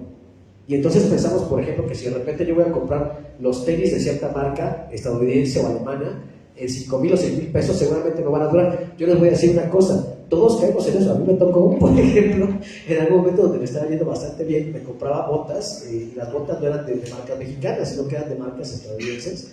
Y resulta que me duraban como unos 4 meses, por ejemplo, ¿no? Y ya se estaban descosiendo, ya estaban vendiendo las botas carísimas. Y resulta que después digo, pues bueno, entonces me voy a lo mejor a comprar, cuando venían estas situaciones de las ferias de León y demás situaciones a vender, me compré unas botas de allá, ya llevo como 4 años con ellas. Y no he hecho absolutamente, o sea, no las he mandado ni siquiera a arreglar porque me han servido, y las utilizo bastante. Y entonces, esa es la pregunta. En teoría, si este movimiento woke está apuntando directamente por crear una posibilidad de ruptura con todas las formas hegemónicas del poder, tendría que iniciar originalmente por esa situación económica, pero no lo hace. Entonces entendemos que no está yendo contra el poder, sino que está buscando empoderarse a sí mismo, manteniendo una estructura que avale todas esas condiciones. Porque si se mantiene la estructura social de la idea, es decir, del mantenimiento directamente de que alguien tiene que ser superior al otro, todos la vamos a avalar. Y entonces, por ejemplo, si de repente yo corrompo a otras personas, si de repente yo me corrompo a mí mismo, si de repente hago cualquier cosa con la intención de llegar a tener o obtener condiciones económicas plausibles, va a resultar que todo el mundo lo va a aceptar, ¿no? Ahí tenemos, por ejemplo, el problema directamente del narcotráfico. El narcotráfico es altamente aceptable aquí en nuestro país, no debería de serlo, pero es altamente aceptable por una especificidad. Se ha determinado como una de las pocas condiciones que permiten supuestamente la movilización de lo que sería en este caso la clase social. No hay movilización. Lo que hay realmente es una idea de movilización, una imagen de movilización, pero que mantiene precisamente la situación misma, ¿no? Y nosotros pensamos que precisamente la condición de una formación, en este caso de clase, obedece, por ejemplo, a lo que puedes consumir, a las mujeres o hombres que puedes consumir, y entonces suponemos que va por ahí, intentaríamos que sí que no. Así, por ejemplo, yo ganara, háganme la buena, por favor, ¿no? Así yo ganara, por ejemplo, a lo mejor 100,000, 500,000, 1,000,000 de pesos mensuales, si resulta que yo no soy el dueño de la empresa, estoy siendo explotado. Aunque yo gane 1,000,000 de pesos mensuales, seguramente la empresa muy probablemente está ganando 100 o 200 veces más de lo que yo estoy ganando. Y entonces siempre puedo ser despedido y por lo tanto yo no estoy produciendo para alguien más, ¿no? Entonces, yo creo que hay una situación que deberíamos empezar de esa manera, ¿no? En realidad, por ejemplo, la relación de la soberanía nacional creo que de a poco se ha ido perdiendo. La soberanía ha respondido directamente a intereses internacionales, específicamente de Estados Unidos, y que el movimiento woke sirve precisamente para avalarlo. Porque la imagen del movimiento es precisamente esta, ¿no? El iPhone, el Starbucks y demás marquitas, ¿no? Para precisamente suponer que es todos ellos. Si de repente ponen, por ejemplo, a lo mejor un comercial de arcoíris, es porque son de mente muy abierta. Y la realidad es que no tiene que ver con eso, ¿no? Sino que más bien sirve precisamente, como menciona Jean-Paul Grant, para, de alguna manera, eliminar por completo la condición de los símbolos y los signos, y entonces vendemos cualquier cosa. Menciona la siguiente pregunta: ideología woke posicionada junto a movimientos supuestos de izquierda, relación entre los indigenismos y la ideología woke. Por supuesto, ¿no? De hecho, la ideología woke, si nos damos cuenta actualmente en nuestro país, está pugnando mucho por el rescate del indigenista, olvidando al indígena. Es maravilloso, ¿no? En el sentido más terrible de la palabra. Porque resulta, y esto lo vemos, por ejemplo, acá cerca, que se encuentra un Kentucky Fried Chicken. Yo me acuerdo que hace unos años, por ejemplo, yo salí con unos amigos, fuimos a dar regalos de Reyes a los pequeños, precisamente que se encontraban en este tipo de situaciones de calle. Y curiosamente, por ejemplo, la mayoría de las personas que yo veía que eran del país, ni siquiera se volteaban a verlos. Y eso es una realidad. Y me ha tocado, por ejemplo, incluso en una situación, esto ocurrió en la UNAM, no voy a decir el nombre, pero una persona que estaba dando una conferencia, que cuando fue saliendo, la señora que estaba vendiendo precisamente afuera, comenzó a llover y ni siquiera le hizo caso, ¿no? O sea, nosotros tuvimos que ayudarle precisamente a que recogiera sus cosas para que no se mojara de más situaciones. Tampoco es que hubiéramos hecho algo loable nosotros, pero ahí está precisamente la situación del olvido. El discurso muchas veces nos sirve precisamente para que nos permita ser escuchados por los demás y que gracias a eso también, a su vez, surja como un efecto de poder. Pero después del discurso verdaderamente observamos al ser humano como es, en su dolor, en su sufrimiento, en su carencia, y la realidad es que esto no es cierto. Y entonces precisamente la misma situación ocurre específicamente con los indígenas. Se encuentra en un proceso de olvido, pero de repente todos decimos que nos sentimos muy mexicanos porque supuestamente estamos haciendo cosas como tratar de rescatarlos. ¿Por qué? No sé, por ejemplo, para hacer este tipo de retiros con ayahuasca, con peyote, que más bien se están acabando los pobres peyotitos, ¿no? Hasta está saliendo un meme donde aparece esa situación. Y tendríamos que decirlo, ¿acaso no es un abuso directamente contra esas situaciones con la intención de supuestamente mostrarlos y manifestarlos? Tal vez la realidad tendría que ser específicamente la siguiente: comprender su alteridad cultural y por medio de esa comprensión de la alteridad cultural permitir que se puedan desarrollar en sus condiciones y a su ritmo, no imponerles nosotros qué es lo que deben o pueden hacer. En la tercera pregunta dice, ¿qué sería el social neoliberalismo? Y lo primero que me vino a la mente fue que es algo cercano al keynesianismo, ¿no? Y con respecto a la ideología del Boca. Recordemos que el keynesianismo es una formación económica que se determina de alguna manera como un punto intermedio entre el capitalismo y el socialismo. Y me refiero a un punto intermedio no porque busque las mejores condiciones de ambas partes, sino más bien porque para ocultar la depredación capitalista necesita crear precisamente un sinfín de formas y de situaciones políticas, sociales, de intervención social, precisamente para encubrir todo lo que se está haciendo, ¿no? Y desgraciadamente me viene mucho eso a la mente en la actualidad por muchas de las situaciones que ha hecho, por ejemplo, Morena, ¿no? Por ejemplo, las becas y demás situaciones, que yo creo que son necesarias, y siempre voy a estar confiando en que son buenas. Su uso ya es algo que podremos cuestionar, pero el problema radica precisamente en esto. Si se supone que se está buscando romper con el neoliberalismo, se tendría que haber hecho ya, en toda su dimensión. Y lo que vemos, por ejemplo, con el Plan México, es que se está preparando para que el neoliberalismo continúe, se pueda permitir, en el proceso específico de que existan condiciones y efectos adecuados para las empresas, sobre todo extranjeras, para seguir depredando la situación del país. Y eso ya tendríamos que decir, no, mejor incentiva la creación de empresas mexicanas que entonces puedan permitir de alguna manera, por medio de una responsabilidad tanto ecológica como social, crear las condiciones de lo que nuestro país necesita, ¿no? Por ejemplo, verbigracia. El domingo va a haber algo muy importante para aquí, para los Estados Unidos, no para nosotros. O sea, a mí en lo particular, me gusta el fútbol americano, me gusta verlo, pero quién quede campeón o quién gane, no me interesa. Pero se nos vende como si fuera la gran atracción precisamente de esta época, de este momento, y se comienza a pensar, por ejemplo, ¿no? Que a partir de esta situación de los aranceles, pues ya no se va a vender tanto aguacate. El aguacate realmente va a tener una condición que llegue ese dinero a arcas de México. No, va a quedar precisamente en manos de privados y va a quedar en manos de otras personas que sabemos bien todos quiénes son. Entonces no va a arreglar ninguna situación.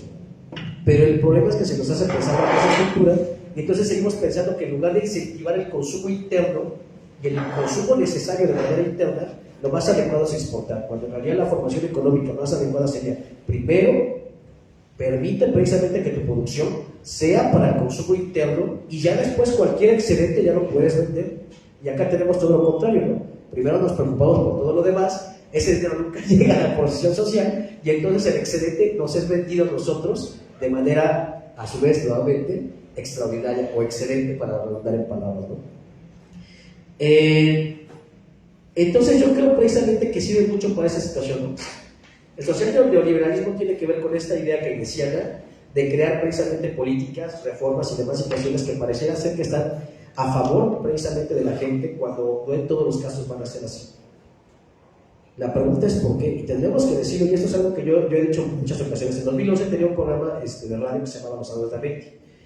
Yo había pedido precisamente a los radioescuchas que hicieran un análisis político fuerte en ese momento que iban a hacer las elecciones. Yo sí lo dije de manera muy tajante, ¿no? Y lo vuelvo a repetir porque también voté por el 2018, 2012 y el 2018, ¿no? Que se votara por Andrés Manuel López Obrador. Y en ese momento me pregunta mi colocutor, ¿no? Oye, ¿pero por qué? Le digo, por dos situaciones. Si realmente hace el cambio, la sociedad mexicana va a ganar. Pero si no hace ese cambio, sería momento para que nosotros como sociedad comenzáramos a observar que el sistema político democrático mexicano es un grave error, que es lo peor que nos ha podido pasar, porque se nos permite que votemos por los peores. Y no me refiero solamente a lo mejor a un partido político, ahí van todos adentro, todos. No hay ninguno, para mi punto de vista, que pueda decir, oye, se salva. Y entonces lo que tendremos que replantear precisamente es por qué tenemos una política que se está determinando bajo esas condiciones, por qué tenemos todavía un aparato que está determinado para de esta manera cumplir precisamente con un cuidado de ellos, que sería en este caso el poder judicial, y por qué entonces no como mexicanos podemos comenzar a tomar conciencia para buscar otras formas, otros modelos, o incluso, por qué no decirlo, crear otro modelo económico político para nosotros. Pero la realidad es que seguimos precisamente bajo otro tipo de esquemas, en el cual estamos esperando que llegue un Mesías. Y ese es el gran problema, ¿no? Yo le he dicho en muchas ocasiones, el filósofo rey debería de ser primariamente uno de nosotros, es decir, con nosotros mismos de manera interna. Tengo que pensar, tengo que evaluar, tengo que reflexionar para poder tomar decisiones. Y con base en ello, entonces puedo crear mejores decisiones de manera social. Pero si permito siempre que alguien tome las decisiones, o que alguien me diga qué es lo que tengo que hacer, o que supuestamente alguien va a venir a rescatarnos, seguimos siendo como infantes y pensando como infantes. Por último, menciona la relación, la pregunta 5, la relación entre la ideología woke, las ideas de la liberación, en este caso la teología de la liberación y la filosofía de la liberación, con autores como Dussel, y su ruptura con el imperialismo, o mejor dicho, precisamente su relación directamente con el antiimperialismo, anticolonialismo y demás situaciones. Híjole, es una pregunta que me agrada mucho y me gustaría ser muy honesta, pero la verdad es que quiero dar la palabra a los demás, porque si no, yo me puedo ir 14 horas seguidas platicando, ¿no? Y creo que todo el mundo lo sabe, y eso es lo malo. Podría decir directamente esto, que seguimos pensando específicamente bajo un esquema muy concreto.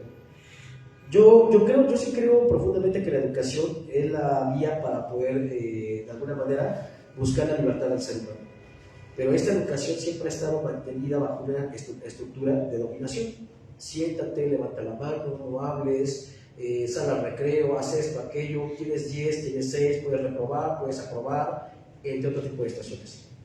La teología y la filosofía de la liberación no solamente debe de ser entendido como un proceso decolonial y que propiamente busca precisamente esta situación de la ruptura con el eurocentrismo, sino también precisamente con la posibilidad de pensar otras ideas y otras formas en el margen directamente de la sociedad.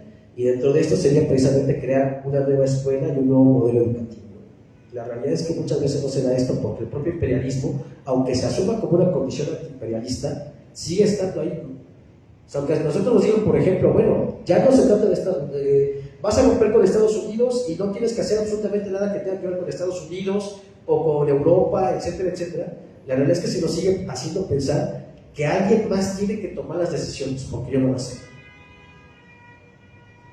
En vez de que se nos diga, ¿por qué no en conjunto buscamos y pensamos en las soluciones? Total, si yo estoy mal, no habría ningún problema porque a lo mejor el otro me puede corregir y eso no sería algo malo, porque me está llevando hacia la verdad. Y sin embargo todos queremos precisamente como buscar ese sentido en el que yo soy el que tiene la verdad y por lo tanto lo impongo hacia los demás. Tal vez yo creo que tendríamos que permitirnos esa apertura para pensar fuera de esas posibilidades también, ¿no? Pero bueno, traté de responder a las 5 preguntas. Estoy en el micrófono de los compañeros. Gracias, maestro Juan Carlos Pérez Castro. Ya el maestro Daniel me comentaba que estamos ya en límite de tiempo. Solo quiero centrarme en la pregunta, creo que fue la primera, la relación entre el movimiento woke y la soberanía.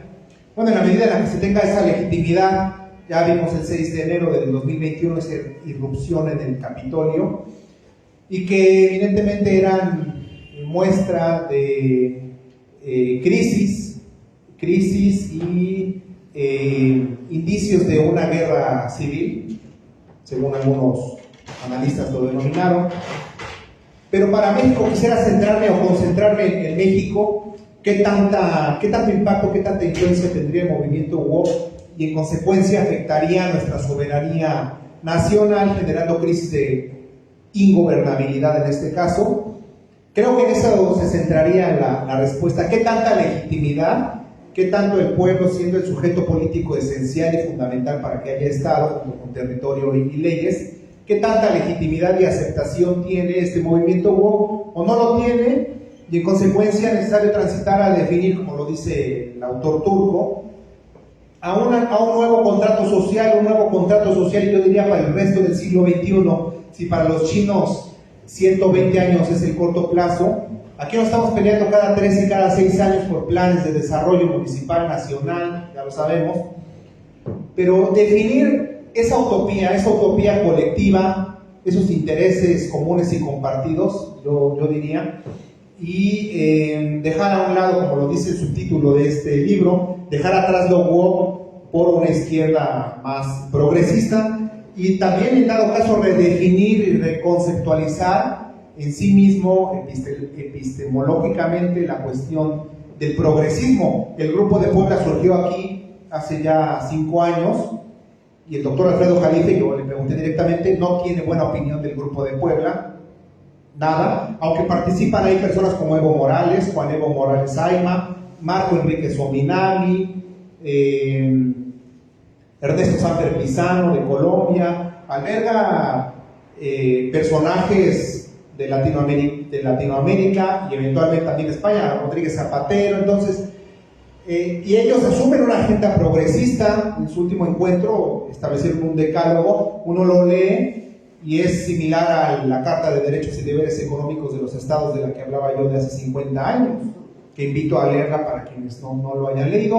No necesariamente se tiene que ser historiador, solamente tener ese interés en el tema y conocerlo, ¿no? Pero concluyo en ese sentido: ¿qué tanta legitimidad tienen los mexicanos, los poblanos en el movimiento woke? ¿Qué tanto creen en él? ¿Lo hacen suyo y actúan en consecuencia? Y si será algo efímero y pasajero de 1 año, 3 o 6, o si es compromiso para toda su vida y tiene que ver con su propio plan y proyecto de vida, y no es meramente una imposición, porque quien tiene proyecto propio de vida no termina formando parte del proyecto de alguien más.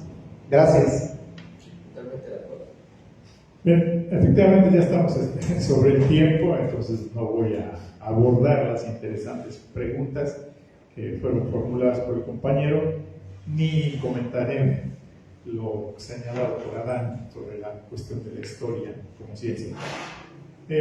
Solo quisiera puntualizar, más bien enunciar 2 o 3 ideas. Definitivamente para mí, woke no existía, desde luego. Sí creo, lo he señalado en otros momentos, que muchos de los movimientos sociales de protesta del sur global carecen de lo que pudiera apuntar realmente una transformación radical de la sociedad. El colonialismo, el anticolonialismo, el antiautoritarismo, el antirracial y el anticapitalismo, ¿sí, no? O sea, creo que si no se definen estas posturas, difícilmente se puede hablar de una pretensión radical de la sociedad. Y aquí a lo mejor otra cosa que habría que discutir es aquello de si la revolución es pertinente o necesaria hoy, y en todo caso, ¿qué debería de tener? 3. El Estado tiene que cumplir determinadas funciones. En ese sentido, no coincido tanto con el señalamiento que la discusión es entre los globalistas y los soberanistas.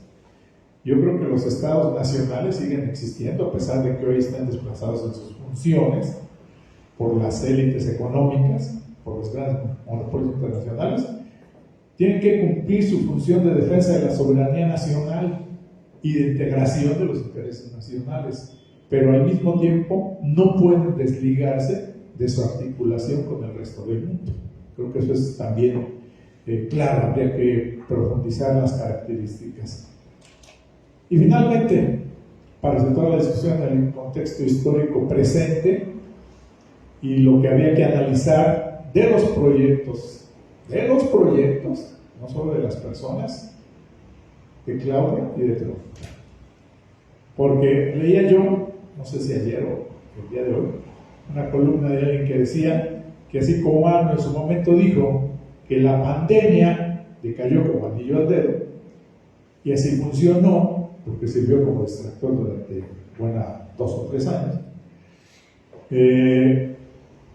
hoy parece ser que Trump le cayó como anillo al dedo a Claudia, porque ante las amenazas, que ahorita comento de las amenazas, todo el mundo se desgarra las vestiduras. Ella misma dijo: ahí tenemos el himno nacional, mexicanos al grito de guerra, y ahora si haces cualquier crítica eres enemigo, porque lo que hay que defender es a nuestra presidenta y al proyecto de la 4T. Pero ¿y las críticas hacia la 4T? Lo que no está funcionando. Vamos a tener un tema, ojalá nos acompañen en fecha próxima, en marzo, después les diremos cuándo, sobre el indigenismo. Así se llama la conferencia que nos va a dar la maestra, el falso indigenismo de la 4T. Y desde luego, creo que en ese sentido, lo que hay que analizar son las diferentes facetas de los proyectos que están ahí, porque hay muchas similitudes y finalmente la presencia de Trump, creo, es, como representante de un proyecto, su estilo es presionar y negociar. Nada más también para precisar. Un logro de Claudia que no se aplicó y se pospuso un mes. Los aguacates sí llegarán ahora. Sí, pero al mismo tiempo, pues también, como quien sea, como negoció Canadá y también. Es decir, amenaza y después negocia. Es decir, me está cediendo, soy conciliador, ¿no? Pero al mismo tiempo a Claudia ya le exigió que mande 10,000 soldados más de la Guardia Nacional a la frontera. Y digo, sí. Panamá, también el presidente de Panamá se desgarró las vestiduras y dijo: no vamos a permitir. Y después, no, ya estamos negociando, dijo Mario Rubio, Marco Rubio, ya estamos negociando.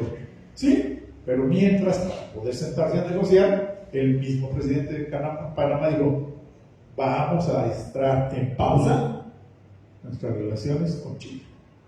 Vamos a parar la ruta esa de la seda por el canal de Panamá, porque vamos a negociar. Entonces, esa es nuestra idea floja: soberanía, articulación global, geopolítica, idea calife. Entonces, creo que hay mucho de donde rascar. Creo que vamos a tener que inventarnos también otra sesión sobre esto del movimiento web, la política conservadora, para poder profundizar las preguntas que plantean compañeros, son muy interesantes. Y ya como nota, se va, pero por ahí estoy, bueno, escribí ya la introducción, el prefacio a la revista que saldrá el 1 de marzo, y hago algunas consideraciones sobre el asunto de la historia y el historicismo y la necesidad de pensar esto, citando a otro historiador, Pierre Rivera. Bien, les agradezco a todos. Como dice Juan Carlos, yo no soy tan extenso como él, pero se podría hablar algunas cosas más de las preguntas formuladas, pero ya estamos sobre el tiempo. Les agradezco su paciencia, a los compañeros que nos han acompañado hasta el final, a los compañeros que están en las redes sociales, y los invito. La próxima sesión va a ser el 18 de febrero. Vamos a tener oportunidad de comentar los artículos de la revista, bueno, todo el número de la revista del Foro de Educación Superior, el número 72, si mal no recuerdo, no, el 71, bueno, el de diciembre, el número que salió el 1 de diciembre, pues en diciembre no hubo oportunidad, en enero también se nos saturó, y entonces vamos a hacer la presentación formal, ya más cuando va a salir el de marzo, pero el 18 de febrero. Los esperamos que nos acompañen, va a estar interesante el artículo, ya lo saben, bueno, el número de la revista lo pueden consultar en la página del PEU, PEU. Ahí viene este último número, el más reciente, pues todos los que se han publicado a lo largo de los años.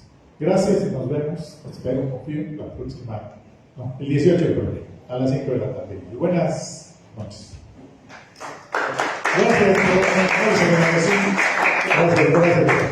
Gracias.